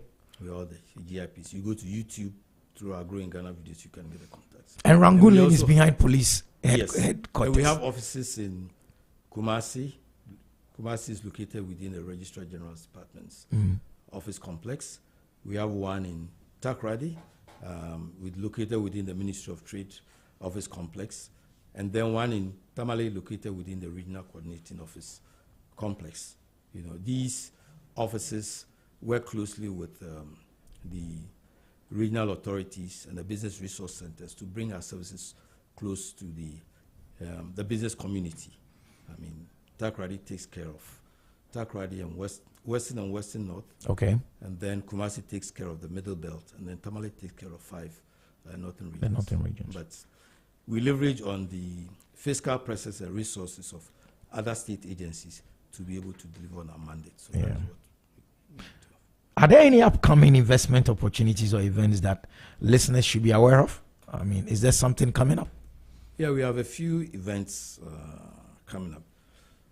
The next one is the CEO's breakfast meeting. The CEO's breakfast meeting. It's a quarterly program, so that is on the 16th of May. Oh. Yeah, yes. 10 days from today. Yeah, just next week. And then also we have the aftercare unit has a program on customs and border control. This has to do with the influx of substandard goods and things so these are 2 events. And then on the international front, we have the diaspora route. We have a diaspora investment desk also dedicated to the diaspora. We know the potential that they have to contribute significantly to our economic development. And so this office or this unit is solely dedicated to engaging the Ghanaian diaspora, the diaspora at large, and help them to channel some of their resources to Ghana. Some of them have been away for quite some time, so it's important that you hold their hands and then help them to navigate, the terrain. Wow. So a lot is being done, and also on our website, these things are put out there, and then the various social media handles. So GIPC, in our job, we believe that information is key. So we are constantly putting out information there. So I will encourage our listeners to always visit the GIPC sites, and they'll be abreast with events that the GIPC has for Ghanaians. Thank you so much, Mr. Edward Ashon Latte is the Director of Investor Services at the Ghana Investment Promotion Council. And it's been an amazing conversation, sir. We need to bring you back one of these days so that we continue with that. We just want to help listeners. So listeners, we told you this week we're running a series called Doing Business in Ghana. This has been day 1. Very, very insightful. We're talking investment opportunities, business. Go to GIPC. Just go there. They will hold your hand. If you don't know where Rangoon is behind the police hospital, and is on the way towards what's the school there? Christ the King? Morning Star, yes. Morning Star is on the left. You see Vivo building. Just walk in, look for GIPC. So that's been day 1. Day 2, tomorrow we're doing starting a business in Ghana, challenges and opportunities for entrepreneurs. We're going to bring an entrepreneur, startup, someone to come tell us about business ideas, funding, mentorship, and all that. This is still Zed in the Morning, right here on Z101.9 FM. When we come back, we're doing customer service and experience moment before we go into the final hour. And in the final hour, today is personal growth and development. We'll be talking more right after this.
In the heart of Accra, nestled in the vibrant neighborhood of East Legon and New Beijing, a 360 multimedia firm has emerged. Introducing Zed Multimedia. With a steadfast focus on lifestyle, leisure, and business, we set out to bring high-value oriented programs that captivate the taste and desires of our audience. From the captivating airwaves of Z 101.9 FM to the dynamic visuals of Z TV and the innovative realms of Z Digital and the incubation of advanced technological knowledge at Z Tech, every facet of modern media is meticulously curated to engage and inspire. Also, let's not forget the new Finder newspaper, now under the Z Multimedia umbrella, delivering insightful journalism with a business focus. Join us on the journey where innovation meets inspiration, where lifestyle meets leisure, and where business thrives. Change is here. Z Multimedia, your lifestyle, leisure, and business platform.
Smarter. This is Zed in the Morning. It's a different kind of a breakfast show. It's an NBA on wheels.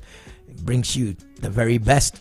So, Mondays 9 to 10, personal growth and development. Tuesdays 9 to 10, health and wellness. Wednesdays, science and tech. Thursdays, art, culture and tourism. And then Fridays are business roundtables. That is the last hour of Zed in the Morning. Today we're talking imposter syndrome, and we have just the right person to take us through this discussion. His name is Dr. Isaac Newman-Atta. He's a medical doctor and he's a clinical psychologist. He is the director of the UPSA Clinic, and he's also the PRO of the Ghana Psychological Association. Good morning, sir, and welcome to Zed in the Morning. Yeah, good morning. It's great to have you. And I'm being told that during the COVID, you were a savior to many people, including my DJ. I doubt. He said he was always watching you, advising. Dr. Isaac Newman-Atta is in our studios this morning. Once again, you're welcome, sir. Thank you very much. Grateful. Imposter syndrome. Is it not some white man's disease? Why should I be worried about it? What is it in the first place? So, there are people who, despite they've had some high level achievement, they still have extreme self-doubt and they feel fake or phony. Oh, wow. So though whatever they're doing is genuine, they're qualified, they have the capacity to do what they're doing, everything they've done is okay, yet they have this sense of self-doubt. They feel that they are fake, they feel they are phony, they feel they may be found out one day. So all those perceptions are not true, yet they hold it as true. So you may have someone who is very, very high functioning, and yet they feel that way. Okay, I mean, and it happens to Ghanaians, Africans. Well, so far as you're a human being and you grew up from somewhere and you have feelings and you have performance, you actually engage in certain activities, you may have that, because about 70% of people may have that kind of feeling at some point in their lives. So it may not be throughout your life, but some people may be there for quite some time. Other people too, on certain occasions in their lives, they may feel that way. Interesting. So he's qualified to host a morning show by paper and by qualification, and they put him behind a console, but then in his head he's thinking, one day I'll wake up and realize that I am. Yes, they have that self-doubt, and they feel phony, they feel fake, though everything they're doing is genuine. Even though, I mean, everything shows that they are the real deal. They are the real deal. Yeah, they feel that way. It's rampant? Does it happen? Well, so like I said, you may have at least 70% of the people, especially high-functioning people who at some point in their lives may feel that way. Some people, it lingers for a long time. Others, maybe just some short time. Some few months, and then they get out of it. Yes. And usually it may manifest in many ways. There are people who become perfectionists. What it means is that until I get it as it is, I may be a fake. Other people too, until I do it to this particular point, I'm not the real deal. Until I do it, what do you call it? So some people may even be soloists. What it means is that they feel that the more people get involved, the more they are not capable of doing it. So I'll do it alone. So I'll do it alone. Just to show that I can do it. Yes. And they have this anxiety and nervousness around virtually, their activities, because that self-doubt is still there. They are thinking they may not be able to do it. Though they have the capacity, they are doing it, but there is always that feeling that they are not up to it. There is evidence to their competence. Yes. However, they themselves don't trust in their competence. So let me give you an example. If let's say you're a doctor, you went to medical school, you have all the certificates, you're even a specialist. You have the qualification, you have the experience, yet you have self-doubt. You will have that strong sense of feeling. So they may even overwork, because they may have to get it. They feel until they get to a certain point, they are fake. If such a person who is suffering from imposter syndrome becomes a perfectionist, he becomes a workaholic, he becomes an overachiever, is it then a wrong thing to have? I mean, probably it's a good sickness to have. Well, what it means is that the person suffers. Okay. They are always anxious. They are always stressed because they always have to do beyond and above to feel good about it, or to be able to know that, okay, I'm okay. And they may even have some self-talk. They may talk down on themselves and stuff like that. And again, if they are not able to handle all those things well, they may even go into some depressive, illnesses. Because they feel they are inadequate. They feel they are not what others see them to be. Though they are what others see them to be. He does a breakthrough surgery. Yes. That has never been done. He does something amazing and all that. Then he gets home. Yet it may not be good enough because they feel they are fake. Interested. Let's for example, let me. This may be a bit off, but please. Let's say, for example, you go write an exam. You know you didn't cheat. You know everything is fine. You know you blew, but yet the paper came and you feel that no, this is not you. I got 95. I got 95. It feels that no, maybe there was something up somewhere. Maybe they dashed you mark. Maybe the examiner or something. So it comes in different ways. Some people may linger for a long time. They have the problem, but at some point in everybody's life, you may have that, and probably sometimes because of the expectations around and people's opinion about things and all kinds of things, you may feel that way at some point. Dr. Newman, let me. I'm thinking about it this way. As you keep talking, this is the first thing that comes to mind. Maybe in relationships. Yes. He thinks it's not good enough for her, or she thinks she's not good enough for him. Does that also play a role? So it cuts across the person's life. Okay. At work, in their relationships, even probably if they are Christians, maybe at church, their community, and there's this sense of inadequacy, there's this sense of self-doubt. So the person may be in the community, everybody knows he's a doctor, everybody knows he's a lawyer, everybody, yet they feel that no, they are not what others think they are. Meanwhile, they are. Where is this coming from? So there are multiple things. The first one has to do with a person's upbringing.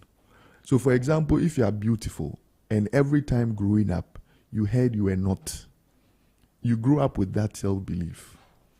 You see, if you are good in a certain area of your academics, yet your parents keep comparing you with your siblings, you grow up to think you are not up to it. Though you are very good in your area, yet you grew up having that sense of self-doubt, because they always talked down on you. They always insulted you. They never, made you feel good about yourself. Maybe I think this guy maybe had it. I'm not sure. Michael Jackson. It's possible. He never loved himself. Very highly talented, very handsome guy before he going through all those things. Surgery and changed his face and his nose. So it goes deep, depending on how you are reassured, the assurances you get from childhood. And that is why parents have to be very, very, very careful. The comments you make, right? Using a child's body part to insult them, comparing one child with another child, only validating a child's, your love for a child only when they perform. You see, now they tie their feeling of love and wellness to performance. So they always want to perform to feel love. So for example, you have a child, when they get 100 in class, you hug them. When they get 70, you don't hug them. Now they pair performance with love. They pair that assurance that unless I perform, I will not be acknowledged. So every time you're on that performance mode, you always want to achieve the best. There are some kids, they come home with a result of about 98%. Yet they are not happy. Though 98% is top notch, yet they are not happy because they didn't get 100, and all that. So parental issues is very, very important. Then societal expectations and what society thinks is norm or is best. So for example, now you realize that those days, the talk about a woman's, appearance was not as much as now, where you may find someone who is so pretty, yet society has certain standards they value now. So if a lady doesn't have that, they don't feel good, too good about themselves. You may find imposter syndrome more even in women than men, because men are not overly critical about themselves, right? So you may find a woman who is top notch, yet because of all the comments around, and sometimes even at work, some perspective about women and work, depending on what society they may find themselves. Until she performs to a certain level, she's not good enough. Even finding herself comparing themselves with other men in the same, though she may be more qualified, yet she feels like she's not good enough. So those kind of things. Then there are some people who have, they are developing, in terms of developing of their personality, there may be gaps. So naturally, they may be more perfectionist than others. They may be more critical than others, more sensitive to things than others. And anybody who's gone through any traumatic kind of event in the past, right? And depending on which environment you may find yourself, right, where racial things, if you're in an environment where racial things are very, very important, and you are acknowledged or, receive some validation based on your race, then that also becomes a problem. So there are multiple issues that can come up with a person like that, and that can go a long way too, because sometimes you wonder why you may find a very, very pretty lady, yet they feel very, very, they look down on themselves, they don't trust who they are, they have to do all kinds of things to their bodies to be able to feel good about themselves. It's coming from, most of the time, from child-related problems and some environmental problems. Yes. Interesting. Today we are shining a light on a common yet often misunderstood phenomenon. It is called imposter syndrome. That sneaky voice in our head that tells us that we are not good enough. despite evidence of our competence and achievements. And imposter syndrome can hold us back, limit our potential, and hinder our success. So we have here a clinical psychologist.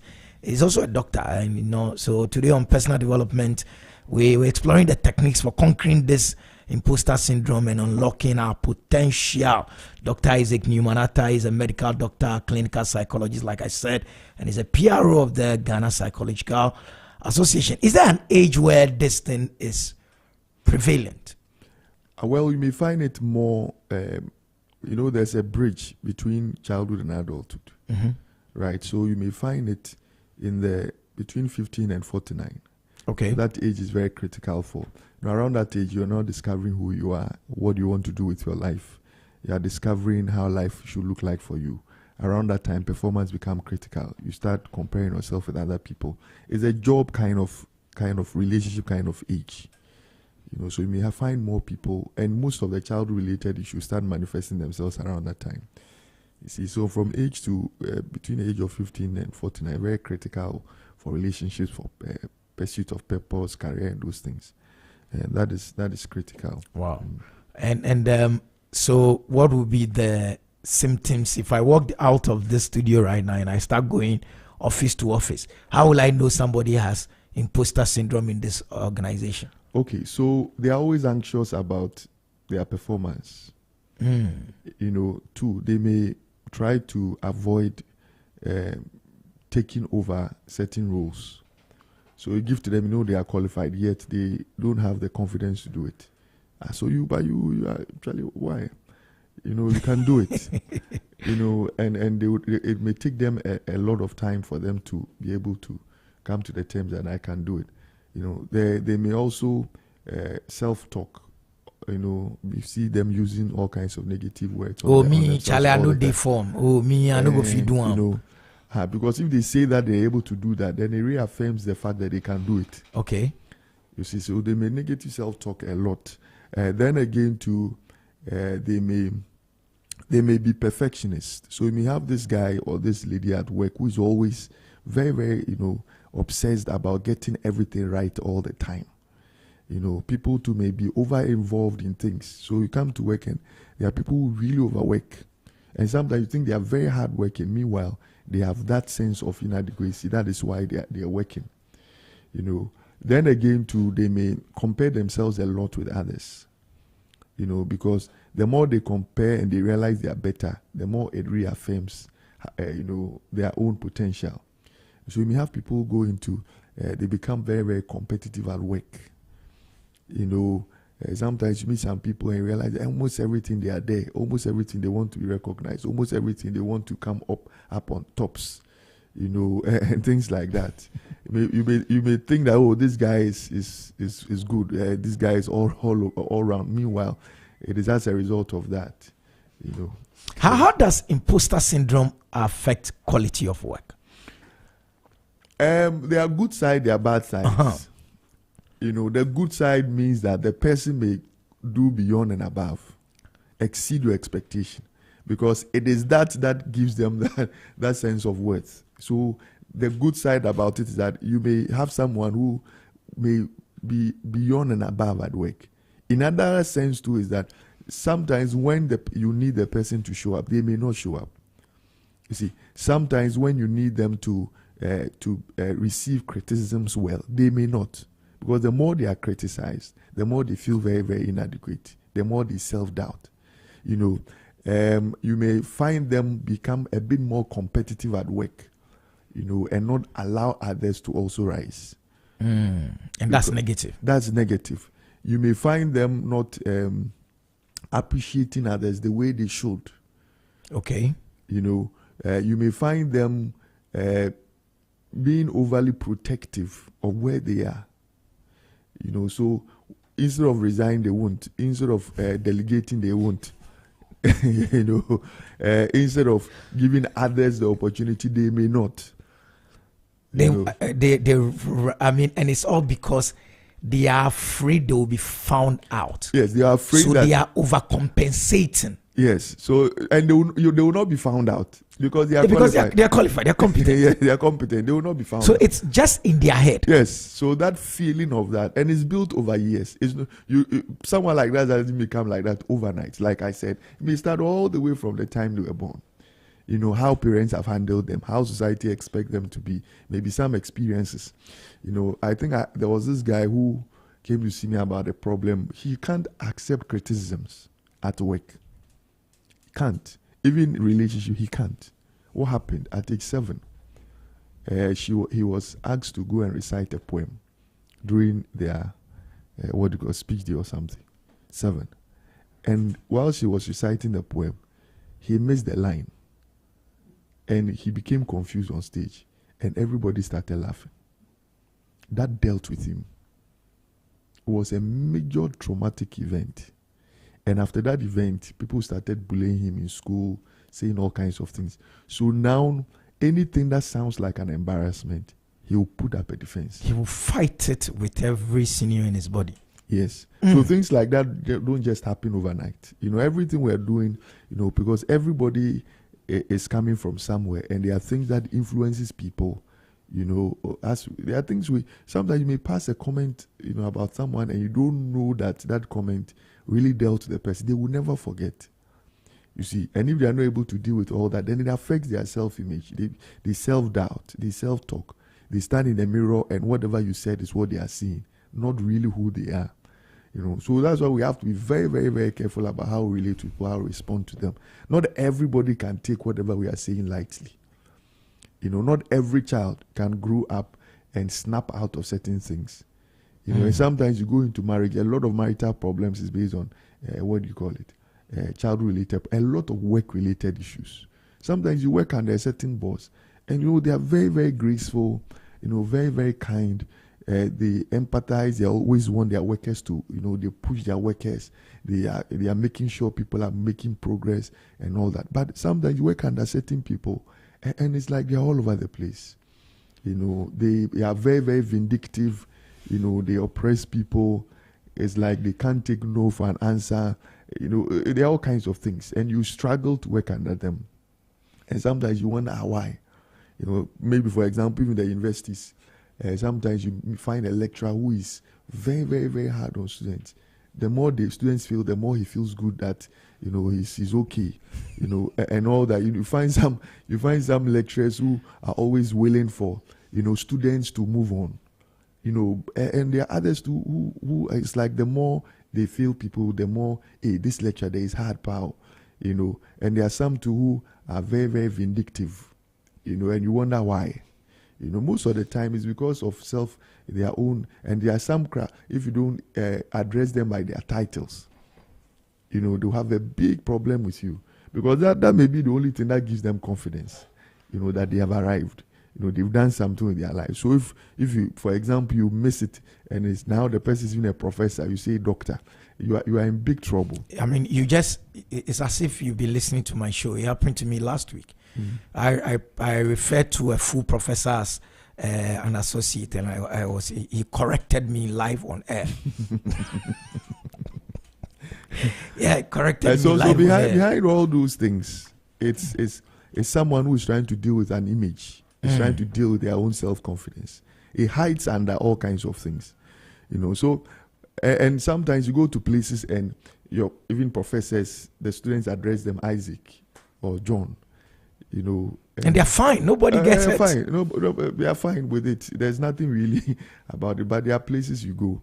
Even in the hospital, you see, we don't write titles on folders. Yeah. But some people come, they want to be addressed as that. Wow. You know, because if you have malaria, it doesn't matter whether you're a professor or you are a cleaner. It doesn't matter at all. You say, add it. I am professor. There are people, and it's a sign that they have a big problem. You know, they may not even recognize they have that problem. Men of God. It's also another big area. How can you not call the right reverend, anointed cherub of you know, and say pastor? And sometimes you look at some of the things on social media, it's amazing. You know how people they will fight, they will try and validate themselves. Do you know who I am? No. There are bigger problems behind. Yeah, they are. It's a sign of if you meet people who are really confident in themselves, they know what they're about, they are fulfilled in life, they are self-actualizing. Those things don't matter to them. You go to their offices and you even find who the CEO is and who the Libra is.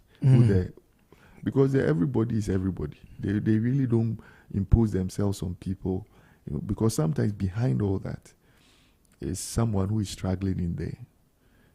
There are some elderly people who are very, very graceful.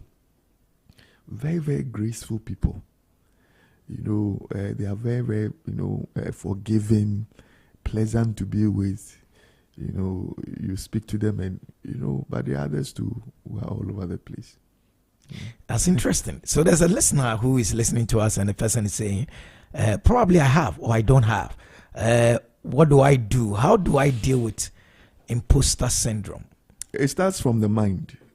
First of all, you need to ask yourself, who am I? And that should be based on reality, not based on your feelings. Right? So, for example, if a doctor has a problem, you need to ask yourself, who am I? You should be able to, I've gone to medical school. I have these capabilities. I have these experiences. I've succeeded in these areas. These are the realities, not how I feel.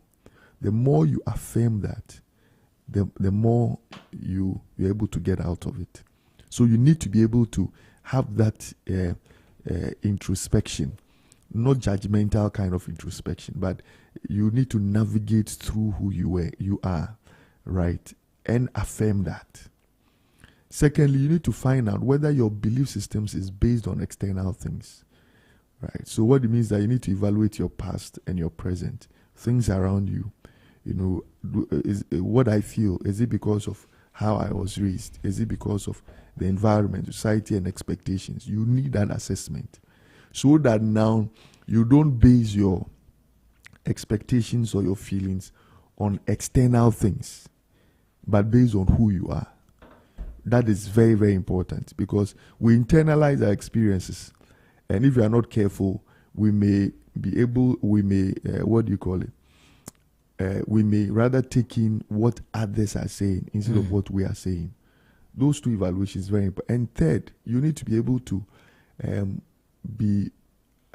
reassure yourself that you're not 100%. Nobody is 100%.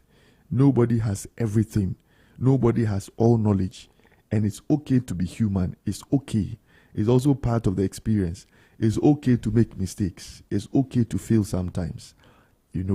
Because the fear of those things, can make people, feel that because I am what I'm thinking about, that is why I failed. Okay. Not because I'm human.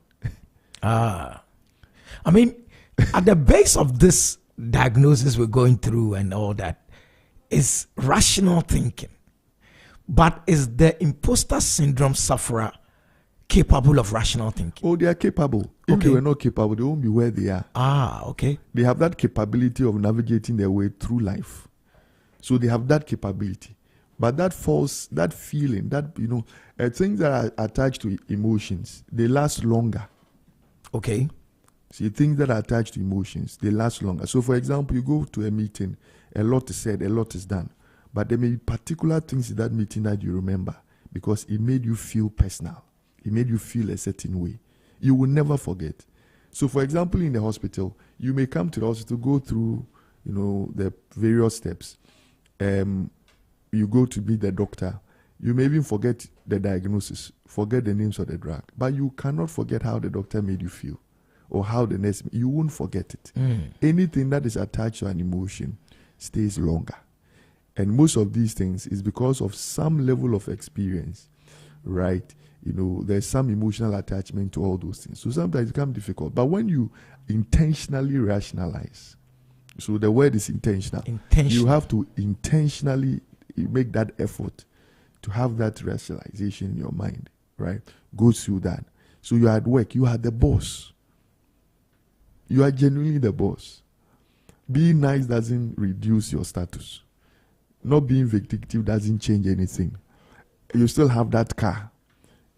Being nice to the gate man won't change your status. You should have that intentional kind of thinking, intentional, bringing yourself back all the time until it becomes the norm. So with time you grow to become more positive about yourself. You become more affirmative about who you are, and stuff like that. It helps. I mean, so when someone comes to you and says, I've listened to you on ZFM, I think I have imposter syndrome, what would you do? What kind of process would you take the person through? And how long would this take? Well, so the first thing you do is to be able to understand where they are coming from. As psychologists or mental health workers, we always go way till you are even in the womb to be able to find out how your delivery was. Were there any problems? Pregnancy issues, when you were born, what happened? Growing up, how was parenting like? What were the factors? What are some of the things you went? We go through a whole lot, ask several questions to be able to understand who you are, to bring clarity to how you feel, why you feel the way you feel. Right? Based on that, then you can be able to decide on the way forward.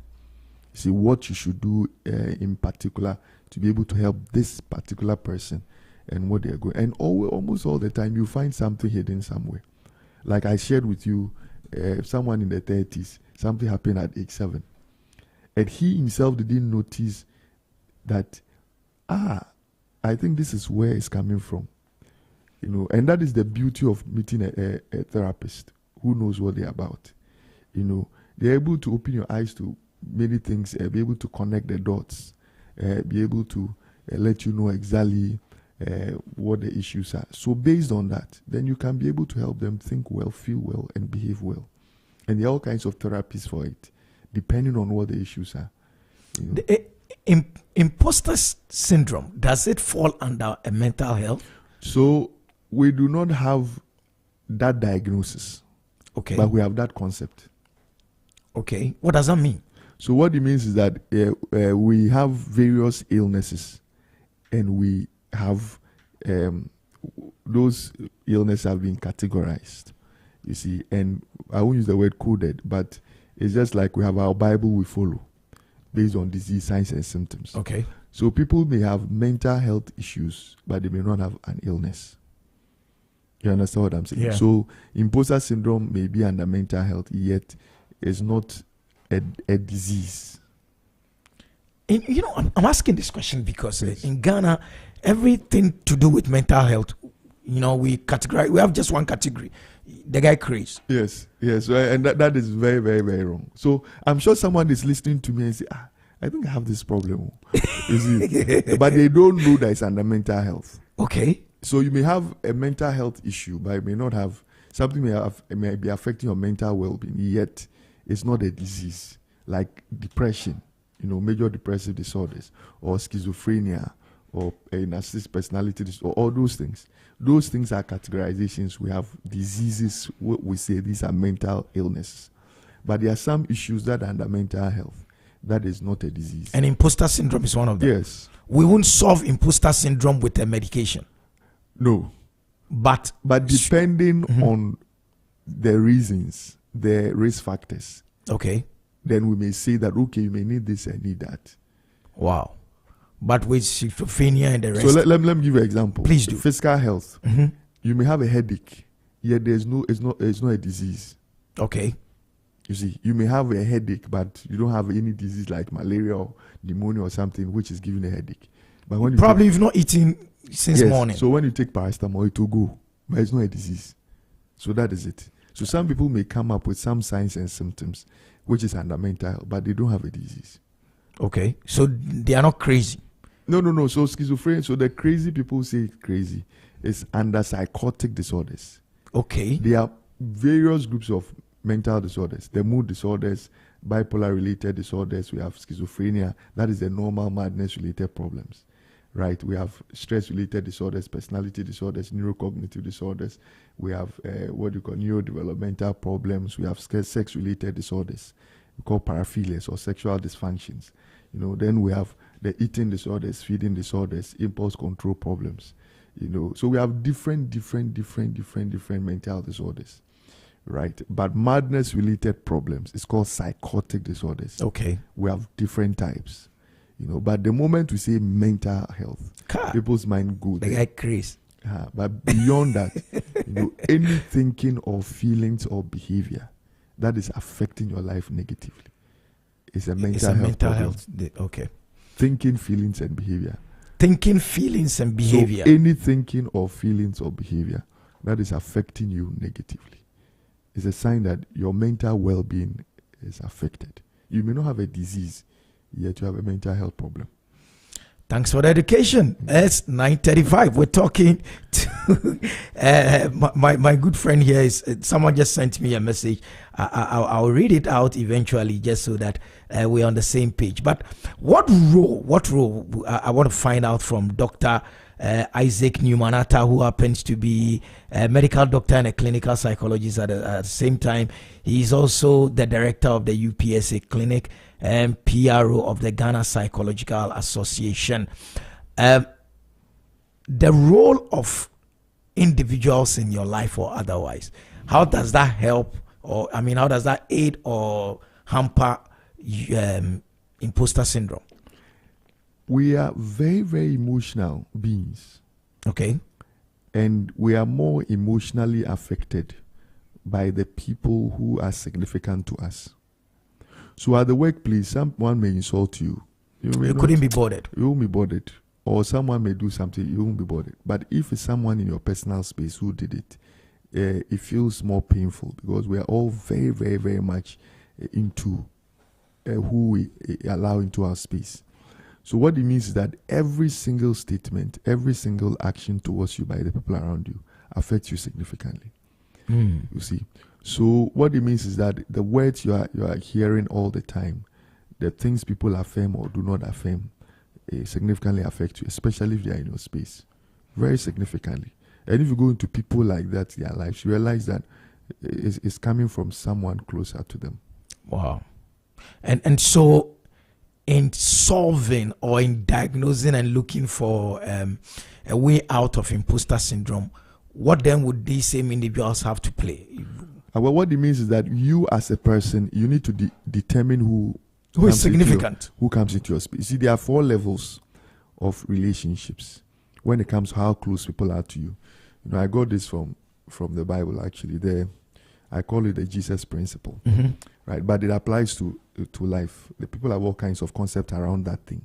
The first one I call the outermost circle of people who have little influence on you. I call them the crowd. Okay. Those he fed, the 5,000. Yes, so they are people, they are part of the crowd. Okay. They really, they know you. For me, for example, a lot of people may know me, but they are not significant. They just know me, right? I may have had some significant influence on their lives, yet they don't have any kind of influence on me. So the crowd. So they have some perspective about it. They know if you were dead today, they say, oh, this guy is dead. Oh, sorry. He was a great guy. Yeah, they have an idea about who you were. They've had some level of interaction. But really, they are not in your space. I call them the crowd. Then the next level is what I call the acquaintance. So acquaintance, they are closer. You have some working relationship with them, but you cannot call them friends. Yet they know you to some level of degree. And you know that if something comes up, you may be able to speak to them. You won't go to the house to eat. Yes, you won't go to the house to eat, but on some level you call them. Okay. For something. They are acquaintance.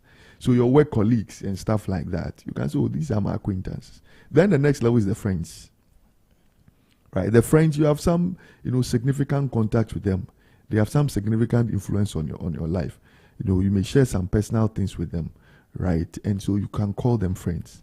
Then out of those friends, there is an intimate. That's the next level. Okay. The intimate, not in the sense of sexual relationship, but intimate means that you have personal time with them. They know you. You can eat together. You can actually sleep on the same bed. You can't lie to them. You can't lie. Yeah, they know you. They know you. and that they have accepted you for who you are. They know you. They know everything about you, either by experience or by discussion. They know you. There are some people when so your most important intimate is someone you are dating, or your better half, or your wife, or your husband.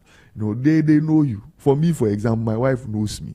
So sometimes you go on TV and you're talking plenty. You come home and you look at your face and see, smile. look at you. You can't go to sit on TV and radio. No, like they know you. You can't go and bring your doctor to home. You are not a doctor No, at you are home. not at home. You are not a psychologist at home. No. So the best friend, the best of the best, that you can call your personal persons. So they are the intimates. They know you.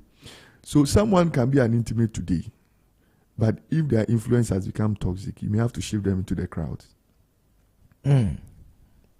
Doc, there's something you said that is really ringing in my mind, and based on the prevalence of social media, where people's crowd, which should be on social media, have now become more like intimate, where if they posted a picture and someone they don't know who you are classifying as a crowd would say something, and then instantly the person is hurt.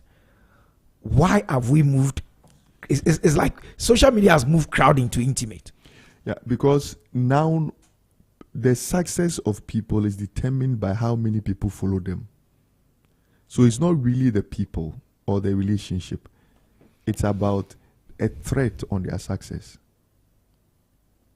You see, because now, for example, you go to my Facebook and I have just 2 friends, 2 followers. People may now judge you by your level of influence on the number of people on social media. That is where the problem is. This generation is judged by how many people follow them, their level of success. So you may find someone who is deemed as a celebrity.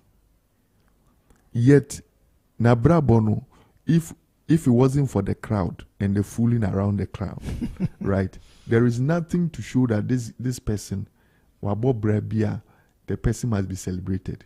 So you may have maybe a lady just twerk on social media or say very, very horrible things, right? And people follow, right? And you see him say he's an influencer, celebrate those terms. Yeah, social media influencers. You understand? So you look at that and you may judge someone, the quality of who they are, by those things. And that is where the problem is. Even now, people receive awards based on that. So you may find someone who is really doing well, done so much, but may never be part of the awardees. Is it awardees or what? May not be part of the people who will be given an award. Yeah. And so we judge people now and their level of influence based on the followers. So what it means is that if now that becomes your image, becomes the determining factor about whether you are successful or not, then every single thing that happens around them, no matter who they are, would affect you. Amazing. That is where the problem is. So social media has actually Perfect. come to... It's come to replace actual success. It's the actual success. And that is where the problem is. And that is why a lot of people would have to live a truly fake life on social media. Okay. You see, in order to maintain a certain crowd. See, that is where the problem is. That's worrying. Yes. So, for example, I think there is this thing that has been happening. What do you call it? I think recently there was a story about one of the news people about some videos. Yeah, some bedroom videos. Yes. If you look at her in general, she's really succeeded with work. Exactly. Those things are excesses and kind of a bit more private life, But now people, because of social media, people would define her by those things, not based on who she really is in terms of what she's been able to do. And so if she herself doesn't have that strength of mind to say, this was not part, this is, yes, I did it, I accept, but then it doesn't define me. It would, yes. And people have a way of throwing people away, just like that, into the bin, just because of those. They will just forget about everything else and just brand you and just throw you away. And if you look at even brands of companies and stuff, it's built around people who have followers. Yeah, of course. Yes, it's built around because it's all marketing, right? But in terms of, if you put, for example, put hair here, and put whatever, you realize that in the midst of all that, she's succeeded. She's good at what she does. Yeah. She's done well. I don't think it's because of only those things that you need something more than those things for you to succeed. Interesting. What role does mentorship play in handling imposter syndrome? A true mentor is objective. Okay. They don't deal with feelings.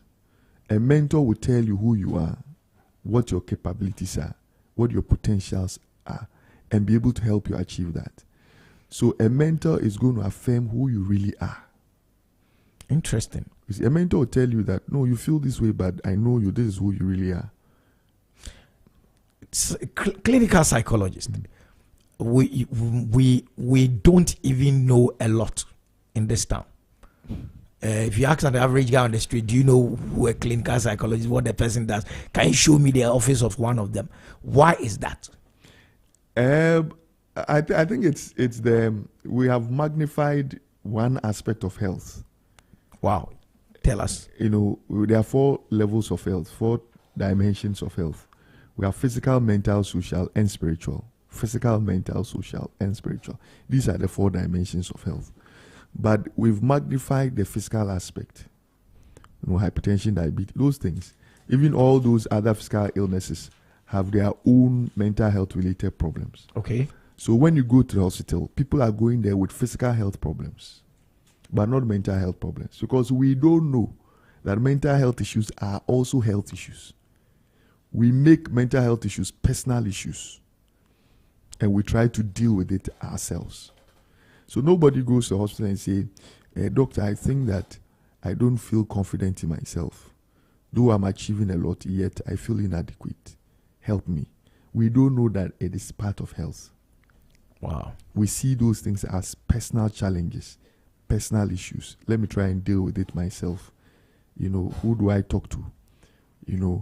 This thing. But mental health workers, psychiatrists, neurologists, neuropsychologists, clinical psychologists, counseling psychologists, counselors, mental health, there are all kinds of levels of mental health workers, and that is their job, to help you navigate your way through that.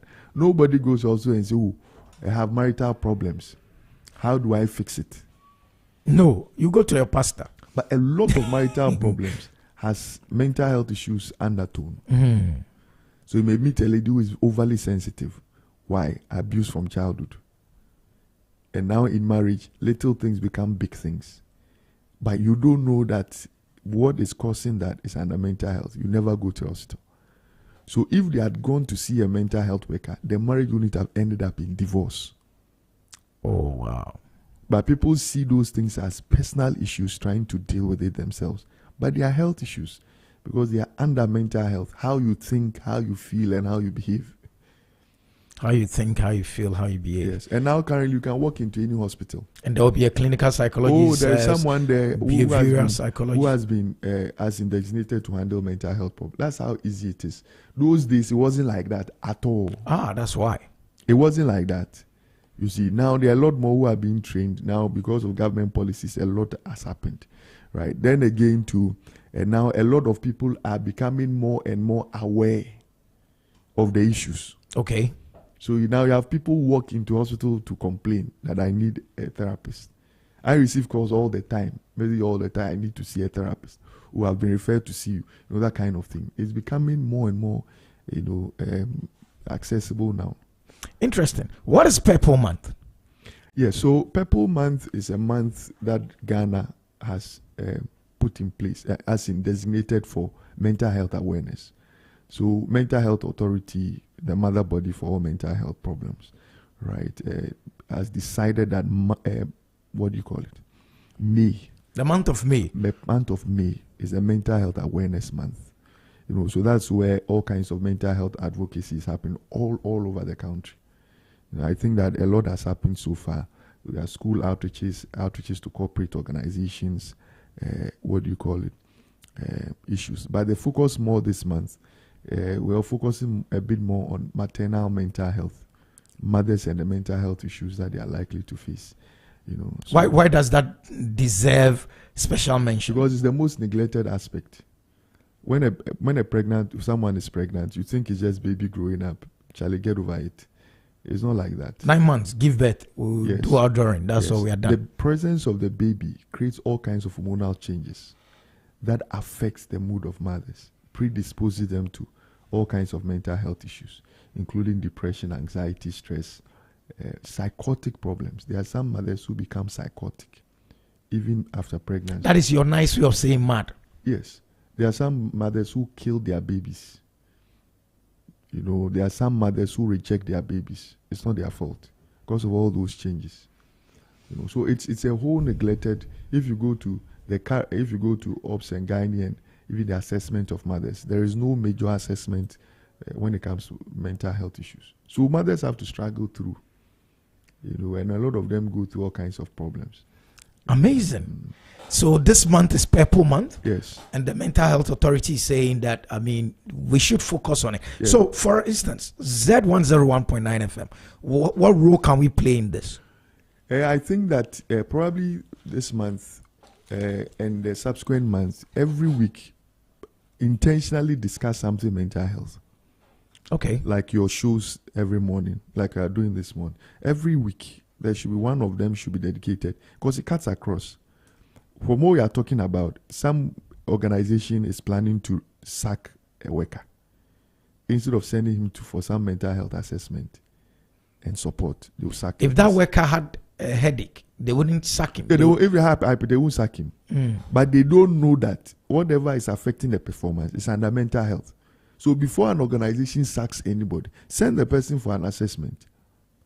Why is the person not performing? They know they will be sacked, yet they are not performing. Why? You know, people are not daft. I go to work. This is where I get my livelihood from. Yet I'm not performing. Why? There must be a problem. There should be something. There should be something there. You know, so it means that your station every week, you know, intentionally dedicate one of the shows to discuss some issue that, you know, directly or indirectly relates to mental health. Right. Then again, too, I think that some of your things you post online. See, you can have maybe every week someone should do something on mental health. Another thing too, you can partner with someone who is in mental health so that the person can assist in some of those things. It helps. Thank you so much, listeners. That was Dr. Isaac Numanata, a medical doctor and clinical psychologist. He's also the director of UPSA Clinic and is a PRO of Ghana Psychological Association.